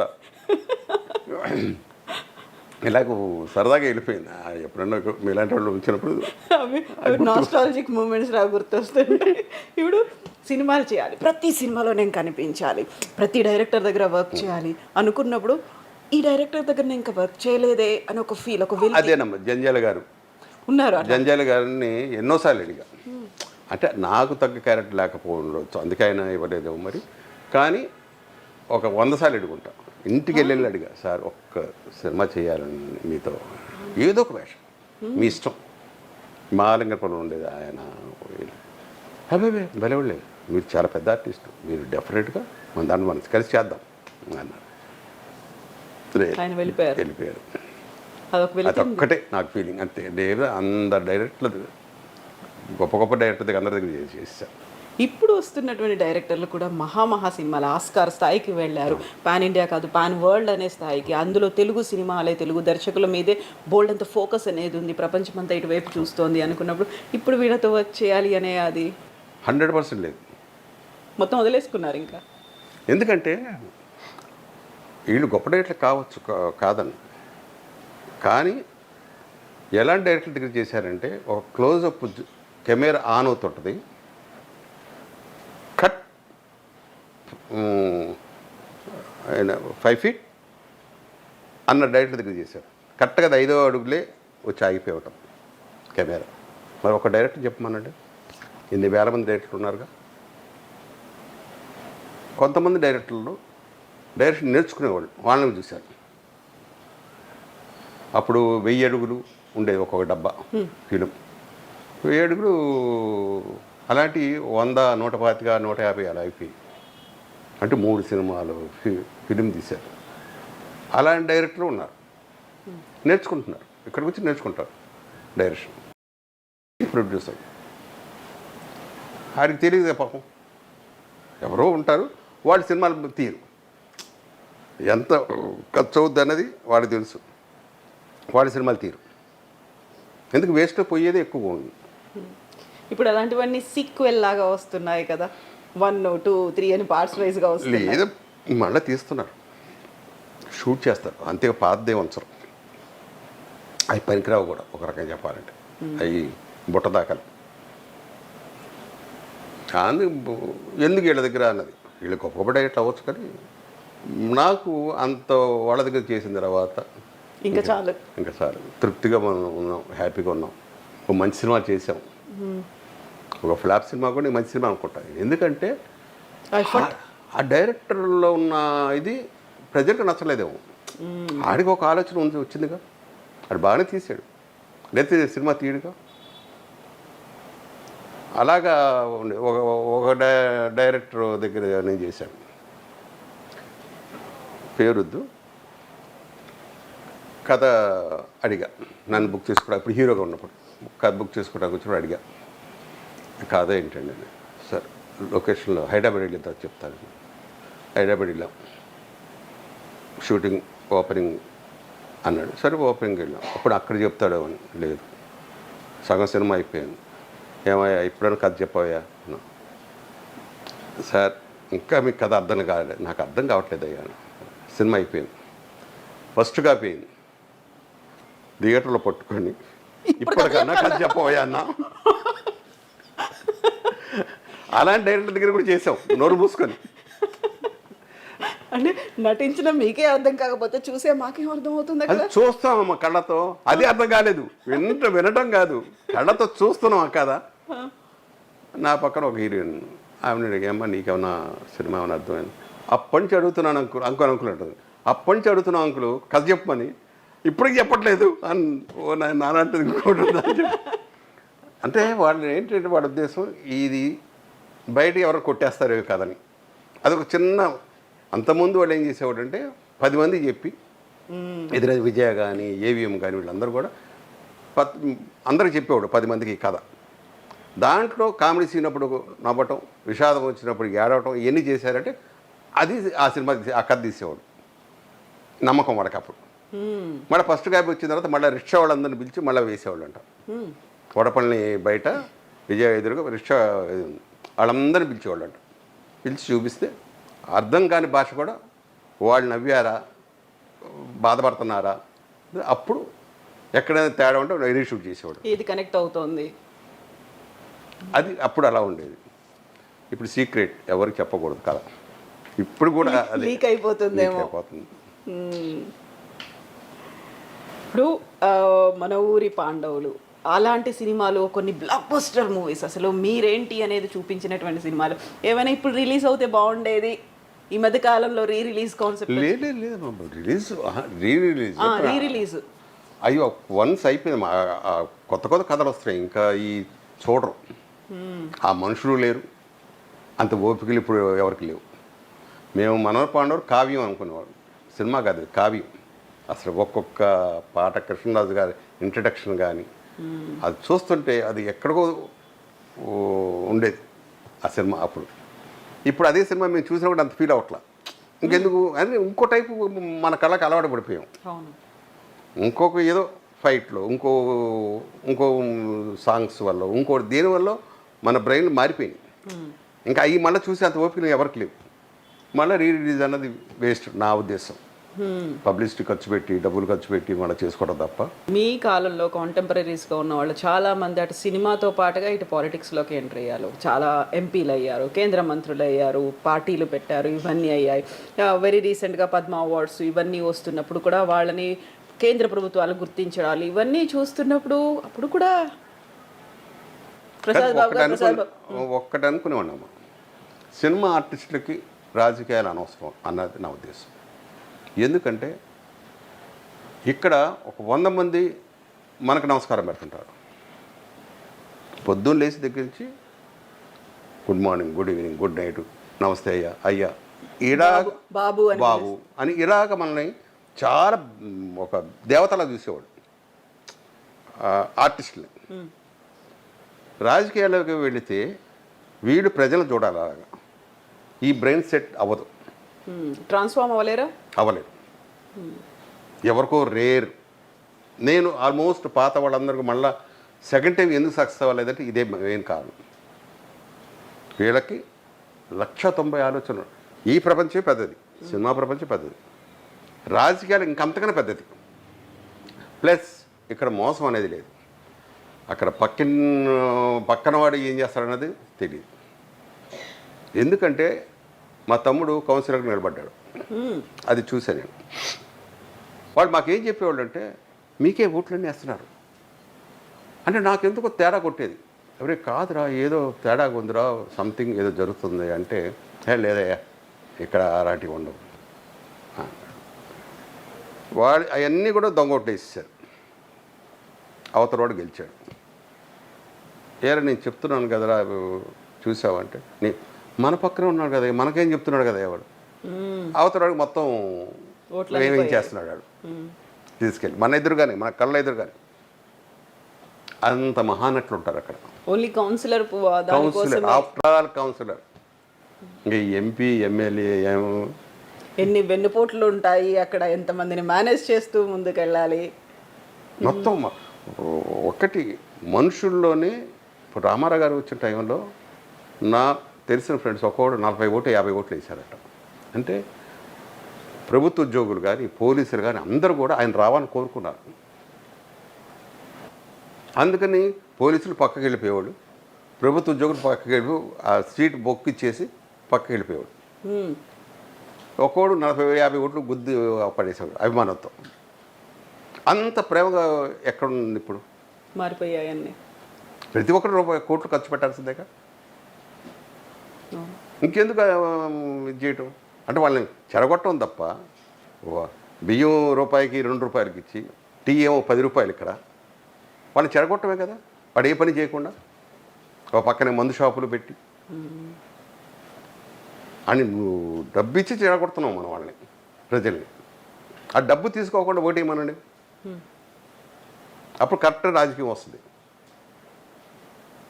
చాలామందికి మేము ఖర్చు పెట్టలేదు వచ్చేసామంటే ఉత్తమాటలే. ఎవడొకడు ఖర్చు పెట్టాల్సిందే, ఖర్చు పెట్టండి వాళ్ళు వినరు మాట అండి. అందుకు రాజకీయాలన్నా కూడా నాకు అసలు ఓటు వేయడానికి వెళ్ళేవాడు కాదు. ఇప్పుడు వేస్తున్నారా లేదా? లేదమ్మా. అవునా? అసలు ఎప్పుడు ఓటు వేయలేదు? ఇప్పుడు ఒక్కసారి రోసీ గారి టైంలో వేసాను. హైదరాబాద్లో ఉందా మీకు? అప్పుడు హైదరాబాద్లో ఉండేది. అప్పుడు రోసీ గారి దీనికి వేశాను. అంటే ఆయన వస్తే గొప్ప పనులు జరుగుతాయని, అలాంటి వాడు వస్తే మంచి పనులు చేస్తాడని. మళ్ళీ ఆ తర్వాత ఎప్పుడూ వెళ్ళలేదు? ఇంకా వెళ్ళాను. ఓకే, దాన్ని రెన్యువల్ అయినా చేసుకున్నారా ఓటర్ ఐడిని? అది పట్టించుకో, పక్కన పడిస్తే అసలు. అవునా?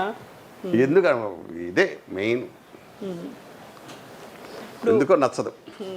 ప్రసాద్ బాబు గారు ఫిల్మ్ ఇండస్ట్రీలోకి వచ్చిన కొత్తలో కొంచెం ఆయన గర్విష్టి అనుకున్నారు, లేకపోతే ఆయనకు కొంచెం తలపొగరు ఎక్కువ ఇలాంటివి అనుకున్నారు, అవకాశాలు కొంచెం తగ్గాయి. దీంతో పాటుగా మీకున్నటువంటి పేరు ప్రసాద్ బాబు అనేటువంటి పేరు కూడా అప్పటికే ఎల్వి ప్రసాద్ గారికి ఉంది, మీరు ఉన్నారు, నూతన్ ప్రసాద్ గారు ఉన్నారు, ఆహుతి ప్రసాద్, ఇలాంటివన్నీ బోల్డన్ని ప్రసాదులు అయితే తెలుగులో కనిపించాయి కదా.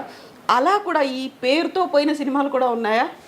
పేరుతో ఫస్ట్ నాది ఒరిజినల్ పేరు బాబు ప్రసాద్ అమ్మ, బాబు రాజేంద్ర ప్రసాద్. అసలు నేను రాజేంద్ర తీసేసి బాబు ప్రసాద్ పెట్టుకున్నాను. ప్రసాద్ బాబు అయింది తర్వాత. ఆ తర్వాత ఏంటంటే గీత సినిమా వచ్చిన తర్వాత అందరూ ఒక 3-4 సినిమాలు గీతా ప్రసాద్ వేశారు.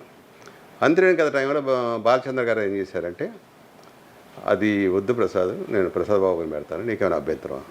సార్ మీ ఇష్టం అండి, మీ బ్యానరు మీ సినిమా, ఏ పేరుని పెట్టుకోండి. దాంతో ఆయన ప్రసాద్ బాబు ఇంకా అది ఫిక్స్ అయిపోయింది. అప్పటి నుంచి వేరే వాళ్ళకు ఉందా అని ఎప్పుడు ఆలోచించలేదు. ప్రసాద్ బాబు ఓకే అంతే, ఇంకా అలాగా ఫిక్స్ అయిపోయింది. ఇంకా మనం ఇంకే పేరు మార్చుకొని థాట్ కూడా రాలా. గీతా ప్రసాద్ అంటే బాగుండు కూడా అనుకున్నా, అది కూడా రాలా, ఆలోచన కూడా రాలా. బాగానే ఉంది, ఓకే. ఇప్పుడు ఎవరైనా సడన్గా తెలుగు పరిశ్రమ నుంచో సీరియల్స్, వెబ్ సిరీస్లు ఇవన్నీ వచ్చాయి కదా, టక్కున ప్రసాద్ బాబు గారు ఈ క్యారెక్టర్ మీకోసమేనండి, మీరు రావాలండి, ఒక మెసేజ్, ఒక కాల్ చేస్తే ఏం చెప్తారు? ఇప్పటికి అడుగుతున్నారమ్మా, నా పద్ధతులు, నా ఇది నచ్చితే చేస్తా. ఎప్పుడు అంతేనే, నా పద్ధతులకి నచ్చితే ఆ సినిమా చేసేవాడిని. ఒక డైరెక్ట్ నచ్చకో, ప్రొడ్యూసర్ నచ్చకో, ఆ కంపెనీ బ్యానర్ నచ్చకో ఉంటే కూడా చేసేవాడిని కాదు, తప్పుకునేవాడిని. షూటింగ్స్ వేరే బిజీగా ఉన్నాను. ఇప్పుడు కూడా కండిషన్స్ అప్లై, అదే కండిషన్స్ అప్లై. అది ఇప్పటికే సీరియల్స్ అడుగుతానన్నారు. నా పద్ధతికి కొంతమంది నచ్చుద్ది, కొంతమంది నచ్చదు. నా షరతులకి షరతులే అంట, షరతులు వర్తించును అంతే, వాటితో చెయ్యొచ్చు. అదేనమ్మా, చేయొచ్చు. వాళ్ళకి నచ్చాలి, వాళ్ళకి కొన్ని ఉంటాయి, వాళ్ళ రూల్స్ వాళ్ళకు ఉంటాయి. వాళ్ళ రూల్స్ మాకు కావాలంటారు. ఒక బ్యానర్లో మా రూల్స్ ఒప్పుకోండి అన్నాడు, ఓకే. నా రూల్స్కి వాళ్ళు వచ్చారు తర్వాత, అంతే కరెక్ట్గా ఉన్నా. బట్ ఆ ఒక్కరోజే ఉంటా, రెండో రోజు చూడట్టు పోతుంటాం అంతే. ప్రసాద్ బాబు గారు అనుకున్నట్టుగా 1500 సినిమాలు, కొన్ని మీకున్నటువంటి కండిషన్స్, అక్కడ ఉన్నటువంటి సిచ్యువేషన్స్తో ఒక 500 నుంచి 1000 సినిమాలు వదులుకోవాల్సి వచ్చింది. ఎంత సంపాదించారు మీరు? 100 రూపాయలు కూడా యాక్ట్ చేసిన రోజులు ఉన్నాయి, 1,00,000 రూపాయలకి యాక్ట్ చేసిన రోజులు ఉన్నాయి. కానీ ఏం మిగల, నా తిండికి, నా మెయింటెనెన్స్కి సరిపోద్ది, మొత్తం సరిపోయి. సినిమాలో ఉన్నప్పుడు నేను ఏమీ సంపాదించను. సీరియల్స్కి వెళ్ళిన తర్వాత ఇల్లు కట్టగలిగా, అంతేగాని అసలు పొరపాటున కూడా ఇల్లు అనేది లేదు. దాని మీద ఇంట్రెస్ట్ కూడా లేదు. కట్టుకుందాం, చేద్దాం, అలాగే 60 ఏళ్ళు అయిపోయింది. ఇక మా ఆవిడ పోయిన తర్వాత చెప్పాను మీకు, మా హరి పేరున ఇలాంటిది ఆలోచన వచ్చి అప్పుడు ఇల్లు ఒకటి ఉండాలి అని అప్పుడు కట్టడం 65 ఏట కట్టగలిగా. అంటే అప్పటికి నాకు యోగం వచ్చింది, ఇల్లు కట్టే యోగం వచ్చింది ఒక రకంగా చెప్పాలంటే. సరదాగా అనుకోకుండా అది ఒకటి నాకు కలిసి రాల, ఏది అనుకున్నా కూడా కలిసి రాల టోటల్గా. సినిమాల మీద సంపాదించాము, డబ్బు సంపాదించాను దానికన్నా కొంతమంది అహంకారం అంటారు, కొంతమంది మూర్ఖుడు అంటారు. ఆ బిరుదులు మట్టుకున్నాయి నాకు. చాలామందికి ఆడో బండబ్బాయి కాకుండా స్టార్టింగ్లో మాత్రం ఎర్ర బుగ్గల ప్రసాద్ బాబు అని అనేవాళ్ళు. కానీ రానా అబ్బే బండవుడు పాపం, నాకేం తెలియదు. స్టిల్ ఇవాళకి ఉంది నాకు. అలా పిలిచేవాళ్ళు శివకృష్ణ నాకు నా ఫ్రెండ్, బండబ్బాయి అంటాడు అప్పుడప్పుడు. మా మురళీమోహన్, అతను బండబ్బాయి అంటాడు. నాకు బాగా తెలిసిన వాళ్ళు కూడా బండబ్బాయి.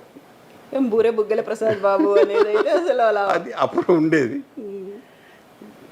మంచి అభిమానంతో ఉన్నారు ఇప్పుడు, ప్రేమతో, చాలా ప్రేమతో ఇప్పటికి స్టిల్ ఇవాళకి కూడా.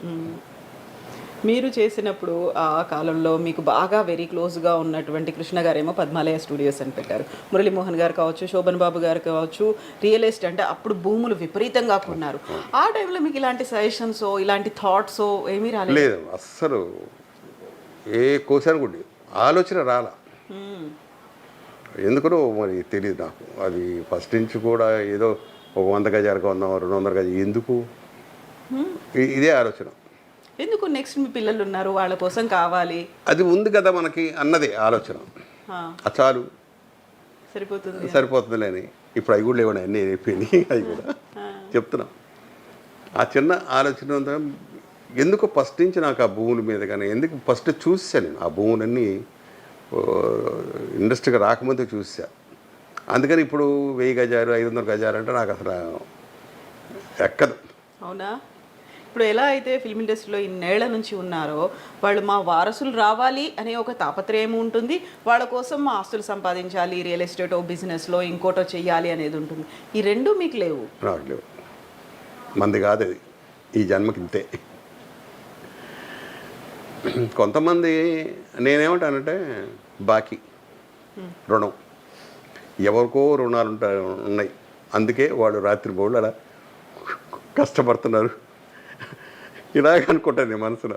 ఆ రుణాలు తీర్చేసిన తర్వాత ఎవరూ తీసుకెళ్ళం, అందరం ఇక్కడ వదిలేయాల్సిందే. మొన్న ఫ్లైట్ ఏంటమ్మా, ఒక్క క్షణం ముందు ఎవరన్నా ఊహించారా? ఆ అరుపులు అవి వింటుంటే నాకు 2 రోజులు నిద్ర కూడా పట్టట్లేదు. అయ్యి ఆ సౌండ్ వినిపిస్తున్నాయి.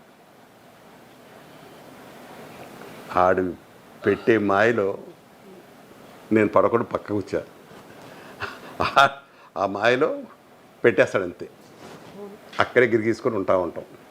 ఎంత తీసుకెళ్ళిపోతాం, ఎంత మనం ఉంచేసుకుంటాం. మనిషికి ఎంత కావాలమ్మా? ఒక మనిషికి 1 కోటి రూపాయలు, నాకు తెలిసి 10 లక్షలు హ్యాపీగా బతకచ్చు. 1 కోటి రూపాయలు తర్వాత ఏం చేసుకుంటుంది దాన్ని? పెద్ద పెద్ద బంగళాలు, కార్లు, స్థలాలు, వాళ్ళ కోసం షేర్ మార్కెట్లు, బ్యాంక్ బ్యాలెన్స్లు, ఇవి కాదా? అవసరం లేదా? అక్కర్లేదమ్మా. ఎవరు బతుకుతున్నారు ఆ ఇళ్లలో? గుర్ఖాలు, మేనేజర్లు, పనోళ్ళు, అంటే వీళ్ళందరికీ బాకీ. వీళ్ళందరికీ బాకీ, ఏ జన్మలో బాకీ. పక్కన సెక్యూరిటీలు, నల్ల డ్రెస్ చేసుకునే వాళ్ళకి వీళ్ళందరికీ బాకీలు. మరి ఆ బాకీలన్నీ తీర్చుకుంటున్నారు. ఫామ్ హౌస్లు కట్టుకోవాలి, రిసార్ట్లు మెయింటైన్ చేయాలి, వీకెండ్లోకి వెళ్ళాలి. మన ఇంట్లోనే కదా మా అన్ని రిసార్ట్. అక్కడ దాకా ఎందుకు వెళ్తా ఉన్నావు? నువ్వు ఎంజాయ్ చేయాలి ఇంట్లో చేయి. ఒక డైనింగ్ టేబుల్ చాలు, 2 అడుగుల్లో డైనింగ్ టేబుల్ చాలు. దాని మీదే మనం పెట్టుకుని తింటాం. అక్కడికి వెళ్ళినా అక్కడేగా. మీరు వెళ్ళిన బాత్రూంలకే వాడు వెళ్తాడు, అక్కడేగా స్నానం చేస్తాడు. ఉంటే స్విమ్మింగ్ పూల్ ఉంటుంది. ప్రశాంతమైన వాతావరణం కావాలి, వెకేషన్కి వెళ్ళాలి. వేస్ట్ అమ్మా, ఎన్ని పిచ్చి ఆలోచన అంట. నా దీంట్లో క్రిమినల్గా తగలేటవి డబ్బు. అది మంచి పనులు బోల్డ్ ఉన్నాయి. అనాథ పిల్లలు ఉన్నారు, ఓల్డ్ హోమ్స్ ఉన్నారు. అవి ఒక్కసారి మనం వెళ్ళి చూడగలిగితే ఇంకెన్ని మర్చిపోతాం. ఇప్పుడు బ్రాండెడ్ వేర్ వేసుకోవాలి, వాచ్లు పెట్టుకోవాలి, నగలు పెట్టుకోవాలి. లేదా 100 రూపాయలు బనీన్, ఇది నా కొడుకు ఇచ్చింది. నేను వేసుకునేది 100 రూపాయల బనీనే. ఆడి చిరాకు పుట్టి వాడు తెప్పించింది. ఎందుకు ఇంత కాస్ట్, ఎందుకు రా దండగ రా డబ్బులు అంటాను. క్రిమినల్గా తగలేట డబ్బు. ఆడేవాడు కంపెనీ నేనే తిరగట పెట్టింది అన్న ఆలోచన అది ఉంటుంది. బట్ నా కొడుకు అలాగా బ్రాండెడే. వాడు సీరియల్ చేసేటప్పుడు కూడా బ్రాండెడ్. ఏరా వాచ్ ఏమన్నా వాడు క్లోజప్ తీస్తాడరా, ఎందుకు రా 6000 7000 అంటే మీకు తెలియదు రండి అంటాడు. ఇప్పుడు 6000 7000 ఎక్కడ ఉన్నాయండి? లక్షలు అయిపోయాయి. ఇప్పుడు కాదు, అప్పుడు 6000. నేను 150 రూపాయలు వాచ్ పెట్టుకుంటుంటే వాడికి 6000 పెట్టు, నాకు ఎలా ఉంటుంది? అయితే ఇప్పుడు ఫ్యాన్ ఫాలోయింగ్లు ఇవన్నీ చూసారు. అది మీరు వాచ్ గురించే చెప్పారు. ఒక్కొక్కరి వాచ్ 20 లక్షలు ఉంది, 40 లక్షలు ఉంది, 1 కోటి రూపాయలు ఉంది. ఎలా అంటే ఫ్యాన్ ఫాలోయింగ్లో ఏదైనా ఫంక్షన్కి వెళ్ళారు అనుకుంటే మా హీరో ఈ టీషర్ట్ ఏదో వేసుకున్నాడు, ఒకసారి చెక్ చేస్తే బాగుంటుంది. వెరీ రీసెంట్గా ఒక హీరో ఒక ఫంక్షన్కి వెళ్ళినప్పుడు వేసుకుంటే 1,42,000 టీషర్ట్ అంట. అది అంటే దానికోసం చూసే ఐరన్ చేసేటప్పుడు చిరిగిపోదామా? 1,42,000 ఇప్పుడు చిన్నగదంటే ఓకే. ఐరన్ పెట్టేటప్పుడు నిజం. ఇప్పుడు కొన్ని ఎందుకు చేస్తారో తెలియదు. కనీసం ఎవరన్నా, ఇప్పుడు రామారావు గారు 2 రూపాయల బియ్యం పెట్టాడంటే ఆయన ఎంతోమందిని చూశాడు ఆకలి బాధలు. ప్రతి ఒక్కరు అన్నం తినాలి. ఇప్పుడే ఫ్యాషన్ అయిపోయింది 2 రూపాయల బియ్యం మేము ఇస్తున్నామని. ఆయన ఎంజీఆర్ అలాగే రూపాయి బియ్యం కిలో. ఎంతోమంది పేదన్నారు, వాళ్ళు చూశారు. వాళ్ళకి ఏదో ఒకటి చెయ్యాలి. నిజంగా రాజకీయ నాయకులు చేయాలనుకుంటే ఎన్నో ఉన్నాయి, ఎన్నో. ఇవన్నీ మనశ్శాంతి వస్తారని నేను మొత్తం మాట్లాడిన. జనం కళ్ళు ఇలా మాయపోయటం తప్ప వేస్ట్. అసలే రంగుల ప్రపంచం ఇదంతా ఒక కలర్ఫుల్గా కనిపిస్తుంది మాకు. చాలా గ్లోరిఫై చేసుకునే ఆ హీరోయిన్లు ఈ హీరోయిన్లు ఇలాంటివన్నీ చూస్తాం. ఒక రిచ్నెస్ అనేది అక్కడ కనిపిస్తుంది కాబట్టి ఎక్కడా తగ్గొద్దు అనే ఫీల్ ఆటోమేటిక్గా వచ్చేస్తుంది కదా. నన్ను ఒక కోట్లాది మంది చూస్తున్నారు, నాకు ఇంతమంది ఫాలోవర్లు ఉన్నారు, సోషల్ మీడియాలో ఇంతమంది ఉన్నారు. తెర మీదే కదమ్మా ఆ టైప్కి వచ్చిన వాళ్ళు. మీరు ఒక్కసారి అబ్జర్వ్ చేయండి, రజనీకాంత్ మామూలు చొక్కా మామూలు లుంగి 100 రూపాయలు 150 రూపాయలు అంతకన్నా మించి ఉండదు. ఆయన ఇప్పుడు వేసుకునే కొత్త చొక్కా కొత్త వేసుకుంటున్నాడే ఇంతంత పట్ట మహా ఉంటే 200 ఉంటుంది, 300 ఉంటుంది. ఎంజీఆర్ మామూలు చొప్ప ఇది. తెర మీద మటుకు సిల్కులు జిగిజిగేలు అవి ఉండాలి, అవి ప్రజల కోసం. వాడు కామన్ పీపుల్ వాడు మామూలు రిక్షా వాడు సినిమాకు వచ్చి చూస్తే భలే ఉన్నాడు ఎంజీఆర్, భలే ఉన్నాడు కలర్, ఎర్ర చొక్కా వేసాడు, పచ్చ ప్యాంటు, ఆకుపచ్చ ప్యాంటు ఇలా వేసేవాడు ఆయన. జనం ఎగబడి చూశారు. చివరి వరకు ఆయన వేసుకుని మామూలు టోపీ ఆ టోపీ ఖరీదు 200 300, ఆ బిగ్గు కనబడకుండా. ఇది మామూలు లుంగి చొక్కా. నీ పెద్ద పెద్ద వాళ్ళందరూ అబ్జర్వ్ చేయండి.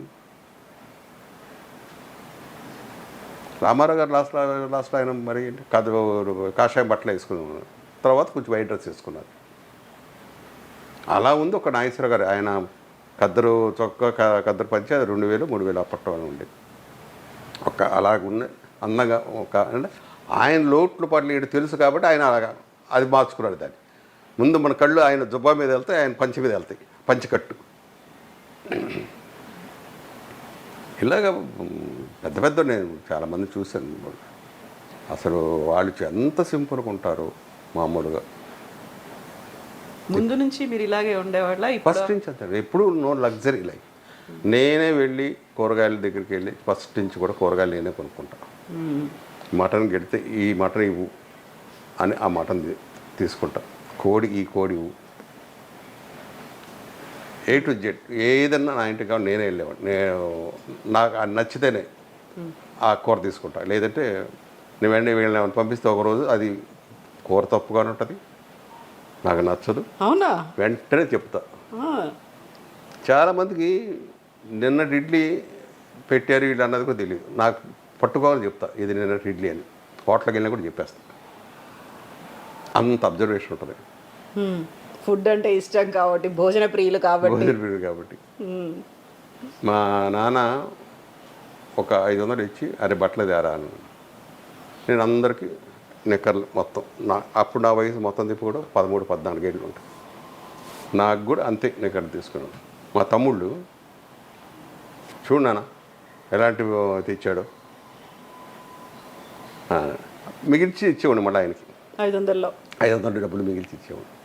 ఇప్పుడు నా కొడుక్కి దీపావళి వచ్చిందంటే 10,000 ఇస్తే ఏమోలా 10,000 ఇప్పుడు అప్పట్లో, ఇప్పుడు ₹1,00,000 అవుతుందండి. అంత పొదుపుగా ఖర్చు పెట్టేవాడిని. నాకు అప్పుడు డబ్బు కూడా అలాగ అంతే వచ్చేది. నాకు ఈ నెలకి ఎంత కావాలో అంతే వచ్చేది. ఎక్కువ డిమాండ్ చేయకపోయేదా? లేదు, నేను ఎప్పుడు డిమాండ్ చేయను. వాళ్ళు ఇచ్చిందే తీసుకున్నాను. చాలా కంపెనీలు నేను అంత తీసుకుంటాను, నాకేది వాళ్ళు ఇస్తే. ఒకవాళ్ళు ఏమైనా నీ డబ్బులు ఎక్కువ ఉన్నాయంటే, ఇప్పుడు మహేంద్ర గారని ఆయన ఉన్నారు, ఆయన ఫోన్ చేసి ఏమైనా డబ్బులు ఎక్కువ అయిపోయినాయా అంటే సార్ వస్తాను సార్ అనేవాడు. అది ఎంత అయ్యిండో కూడా నాకు తెలియదు. రాగాను అప్పట్లో ఇది ఉండే చెక్కు ఉండేది, అది ఉండేది మొత్తం 6,000 చిల్లర ఉంది. మా ఆవిడకి ఇచ్చేవాడు ఏమైనా కొనుక్కోవాలి. అలా ఉండేది. అలాగే ఉన్న మంచిగా గొప్ప గొప్ప ప్రొడ్యూసర్లు ఉన్నారు. కొంతమంది కొత్త చెక్కులు ఇచ్చారు, దగ్గర దగ్గర ఒక 20 లక్షల దాకా. నేను హైదరాబాద్ వెళ్ళేటప్పుడు చెక్కు బౌన్సులు అయిపోయినాయి, 20 లక్షలు చేసి ఇక్కడే పడేసి. సరే, మీరంటే ఓకే, మీకు అలా అలవాటు అయిపోయింది, ముందు నుంచి పొదుపుగా వాడుకోవాలి. మీ ఆవిడ, పిల్లలు, కుటుంబం? ఆవిడ మరీ ఎందుకు ఇంత అంటదండి, అది ఇంకేమంటాం. మీకు మించి ఉన్నారు ఇంకా. అస్సలు ఏ రోజు ఎప్పుడో శ్రావణ మాసం ఒక వస్తే నేనే తీసుకెళ్ళి 5 చీరలు, 4 శుక్రవారాలు 4 చీరలు, ఒక చీర ఆవిడకి, అమ్మవారికి మా ఆవిడకి. ఇది ఏంటంటే ఎవరైనా ఆ టైంలో వస్తే తను పనిచేసి ఇచ్చేసేది, లేదంటే తను ఉంచుకునేది. ఇలాగ ఉండేది అంతే. ఇంకా తర్వాత మళ్ళీ కొన్నాం. ఏ రోజు నాకు ఈ చీర కావాలి, ఈ చీర ఇప్పించండి, నగలు లేవు అని ఏ రోజు అడగడం. పిల్లలు ముందు నుంచి చూశారు కదా, ఇంతమందిని చూశారు, ఇంతమంది వారసుల్ని చూశారు, వాళ్ళు ఎలా ఎదుగుతున్నారో చూశారు, వాళ్ళ దగ్గర ఉన్నటువంటి కార్లు వాళ్ళ బంగారు, గురించి ఆలోచన నాకు లేదు కదమ్మా. ముందు నుంచి సినిమాలు. నాకు ఎంతసేపు నేను సినిమాలు ఇవాళ ఏం చేశాను, యాక్ట్ చేశాను, ఎవరితో చేశాను. ఇంటికి వచ్చాడు మా ఆవిడ అడుగుద్ది ఎవరితో చేశారు అని. గుర్తుండదు. ఆ హీరోయిన్లు గుర్తుండరు, ఆ పేర్లు గుర్తుండవు నాకు. ఏం చేశాను, ఏం పొరపాటు చేశాను, ఇంతకంటే బాగా చేస్తుంటే ఇంకా బాగుండేది. చేస్తుంటే బాగుండేది. అది కారులో ఉన్నంతసేపే. కారు దిగాంటే ఫట్, అస్సలు ఆలోచన. ఇంట్లో ఉంటే ఇంటి గురించి ఆలోచిస్తాను. మళ్ళీ వచ్చేటప్పుడు పొద్దున ఉల్లిపాయలు వేయలేవు అంది కదా, సార్ పక్కన ఏమన్నాయంటే దిగిపోయి నడుచుకుంటే ఉల్లిపాయలు తీసుకొచ్చి ఇచ్చేవాడు. రేపు కోరుకుంటే అంతే. ఇంటికి వస్తేనే అలాగే షూటింగ్. ఇంటి బయటకు వెళ్ళాలంటే షూటింగ్ దాసే వాళ్ళు ఎవరో ఆర్టిస్ట్ ఏమిటి సీన్ ఏమిటో అని దిగటం బాబు ఆ సీన్ ఉన్నాయా అడిగి తీసుకుని. అది ఎందుకో దేవుడు ఇచ్చాడు నాకు అవకాశం. ఇక్కడిది అక్కడక్కడ సరే. ఇప్పుడు అసలు తోటకు తెంపేశాడు. ఏ బంధాలు లేవు, అనుబంధాలు లేవు, వెయిటింగ్ అంతే. హ్యాపీగా ఎవరి చేతిలో పడకుండా వెళ్ళిపోవాలి. అది కోరుకుంటున్నారా? అది కోరుకోవాలి అంతే. అదొక్కటి ఉంది, ఇంకా అదొకటి. మీరు అనుకున్నవన్నీ చేసేసారు హ్యాపీగా, రిలాక్స్డ్గా. 100%. ఏ మనిషికి ఎంత కావాలో మరి అదే నేను చెప్తున్నాను కదా, మనిషికి ఎంత కావాలో, నా పిల్లలకి ఎంత కావాలో అంత నేను చేశాను. వాళ్ళ అదృష్టం కలిసి వచ్చి వాళ్ళు చేసుకుంటున్నారు. అది నాది కాదు, వాళ్ళది. నాది ఎంతవరకు అంతకు అయిపోయింది. నా సంపాదన అయిపోయింది. ఇప్పుడు వీళ్ళతో నా కొడుకు ఉన్నానంటే మందు సెక్షన్ కానీ కరోనా టైంలో 7,000 బాటిల్ నేను మానేశాను. ఏం తీసుకోలేదు, వద్దురా అన్న. అంటే నాకు తెలుసు కర్ర అప్పటికి నేను అడిగి ఉన్నాను, ఎక్కడ దొరకట్లేదన్న. అది నాకు చెప్పకుండా వీడికి వద్దురా అన్న. 7,000 పెట్టుకున్నాడు ఫుల్ బాటిల్ మామూలు. అప్పుడు అంత రేట్లు ఉండేవి. ఇప్పుడు అసలుకి ఇంటి నిండా పెట్టేశాడు. ఏ కావాలంటే అది తీసుకోండి. కరోనా టైం అన్నారు కాబట్టి, కరోనా టైం అనుకున్నాం కాబట్టి, కరోనా కాలంలో చాలామంది మాకు కావలసిన వాళ్ళు ఆప్తులు ఎంతమంది పోయారు. మళ్ళీ వీళ్ళు తిరిగి రావాలని కోరుకున్నాము. అలాంటి రాలేని కండిషన్స్ ఇవన్నీ చూసిన తర్వాత అదే టైంలో మీరు హాస్పిటల్లో అడ్మిట్ అయ్యి ఉన్నారు. ఆ పరిస్థితిలో ఏమనిపించింది మీకు? వెళ్ళిపోతే చెప్పాను కదమ్మా, వెళ్ళిపోతే అంతే. ఒక్కటి నా ఆలోచన సేపటి ఒక్కరి చేత మన చాకరీ చేయించుకోకూడదు, వెళ్ళిపోవాలి. హాస్పిటల్లో చూసాము, 12 రోజులు ఉన్నాము. 12 రోజు డాక్టర్ పిలిచాను, మీరు నాకు ఇచ్చింది విటమిన్స్ టాబ్లెట్లు, నాకు ఆల్రెడీ నేను వాడుతుంటాయి, నేను ఇంటికి వెళ్ళి కూడా అయ్యే వాడుకుంటా.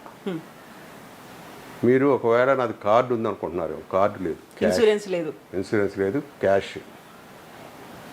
దానివల్ల మీరు ఆశపడుతున్నారేమో ఎక్కువ రోజులు ఉంచడానికి. ఇవాళ పంపిస్తే సరే, లేదు రూపాయి కూడా కట్టను ఇంకా నేను చెప్పేశారా అలాగే?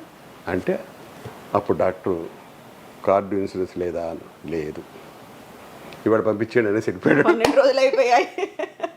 నాకు తెలిసిపోతుంది. నాకు ఆడిచ్చే నేను వాడే విటమిన్స్ అయ్యి ఒక్కటి యాంటీబయాటిక్ ఎప్పుడో ఒకసారి అది 7,000 ఎంతో తీసుకున్నాడు, అది ఇంజక్షన్ చేశాడు అంతే.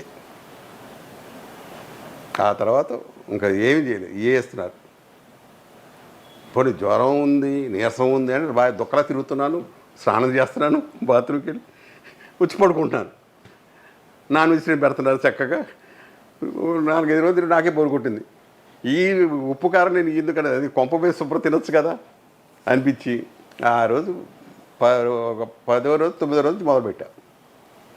నర్సులని మిగతా డాక్టర్లను, మెయిన్ హెడ్ డాక్టర్ ఎప్పుడు వస్తాడు అయితే ఎల్లుండి వస్తాడు, నేను మాట్లాడాలి ఆయనతో అర్జెంటుగా అంటే వచ్చాడు. ఏంటి మాట్లాడాలి, ఇది చెప్పాడు, పంపించాడు అన్నాడు. మేము ఇదేదో ముందు చేస్తే పోయేది కదా అనిపించింది.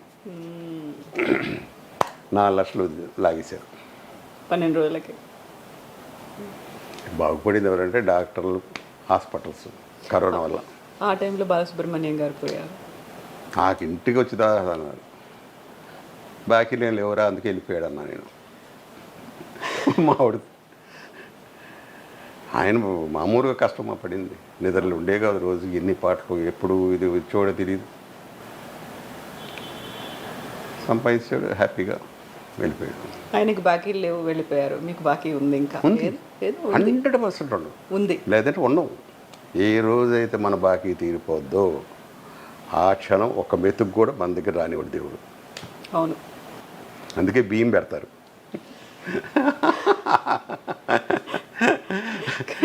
నాకు ఇంతసేపు నేను మీతో మాట్లాడుతుంటే ఇంత హ్యాపీగా, ఇంత బోళా మనిషి అంటారు చూడండి, ఇంత చక్కగా ఓపెన్ అయ్యి ఇంత మాట్లాడుతూ ఇంత సంతోషంగా కనిపిస్తున్నటువంటి ప్రసాద్ బాబు గారునా గరిష్టి అనుకున్నారు, అహంభావి అనుకున్నారు, తలపొగరు అనుకున్నారు అనిపిస్తుంది. చెప్పాను కదా, నాతో తెలిసి దగ్గర ఉన్న వాళ్ళందరూ ఇదే అనుకుంటారు, బండబాబు అని. మిగతా వాళ్ళందరూ మూర్ఖుడు, కోపిష్టి, గర్విష్టి, ఎన్ని బిరుదులు అన్నీ నాకే ఉన్నాయి. నా మీద ఒకసారి రమాప్రబంది, నువ్వు గర్విష్టివయ్యా బాగా. నేను గర్విష్ఠుని ఎవరు చెప్పారు మరి నీకు? ఉంటారుగా వాడు చెప్పారులే. మరి మీకు తెలుస్తుందా నేను గర్విష్ఠనో కోపిష్ఠనో? నువ్వు చాలా మంచివాడివి. చూస్తున్నాను కదా షూటింగ్లో, ఎవరిని పట్టించుకో, నీ పని చేసుకుంటావు. ఆకలిస్తే ఏమన్నా ఉందా అని అడుగుతావు, తింటావు, అడిగి తీసుకుంటావు. ఇలా సూర్యకాంతమ్మ గారి గురించి చెప్పాలమ్మా మనం, ఎందుకంటే ఆ మహాతల్లి గురించి ఫస్ట్ ఆవిడ నాకు పెట్టింది ఆ బండోడని. ఒక సినిమాలో యాక్ట్ చేసాము. ఆవిడ రోజు కూడా రకరకాలు తీసుకొస్తూ ఉంటుంది ఇంట్లో నుంచి మొత్తం. ఆవిడ వండుద్ది. ఒకరోజు పులిహార, ఒకరోజు బొబ్బట్లు, వాటి పైన నెయ్యి రాయడానికి నెయ్యి కూడా తీసుకొస్తుంది. నాకు బొబ్బట్లు అంటే బాగా ఇష్టం. అమ్మా ఇంకోటి ఇవ్వాలి, రే అందరు తినాలి కదరా, నీ కూడా అయిపోయిందని చెప్పి నీకు ఇచ్చారుగా ఆల్రెడీ, మళ్ళీ అడుగుతాడు కాదే ఆ క్లాస్ ఇంకోటి రే బండడా, మిగిలినన్నీ నీకే. అలాగే 4-5 మిగిలితే తెచ్చివరై తిను అని నెయ్యి గిన్నె దాని మీద పోసి ఇచ్చేసేది నాకు. రోజు ఎంతమంది ఉన్నట్టుంటే అంతమంది అమ్మ. ఆవిడ నిజంగా అన్నపోన్నమాట ఆవిడ అనాలి, నిజంగా చెప్పాలి. రోజు ఎవరికేం పట్టింది, ఎందుకు తేవాలి ఏనుట్లు అందరికీ.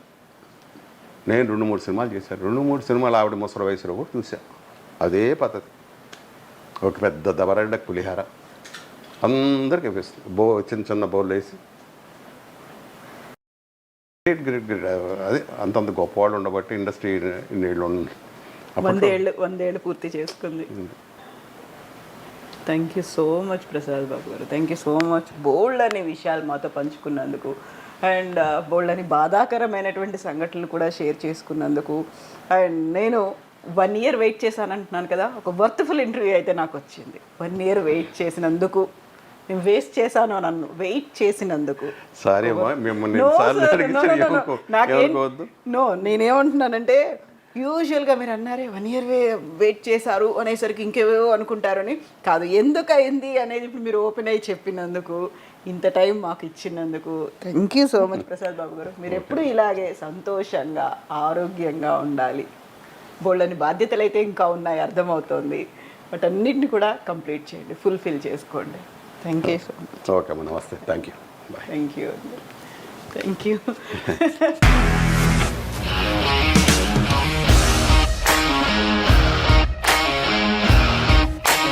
ఇండస్ట్రీలో కమిట్మెంట్ ఇష్యూస్ వస్తే నీకు కూడా వచ్చినట్టు. మార్నింగ్ తీసుకెళ్ళాలంటే కొట్టి పడేస్తాడు.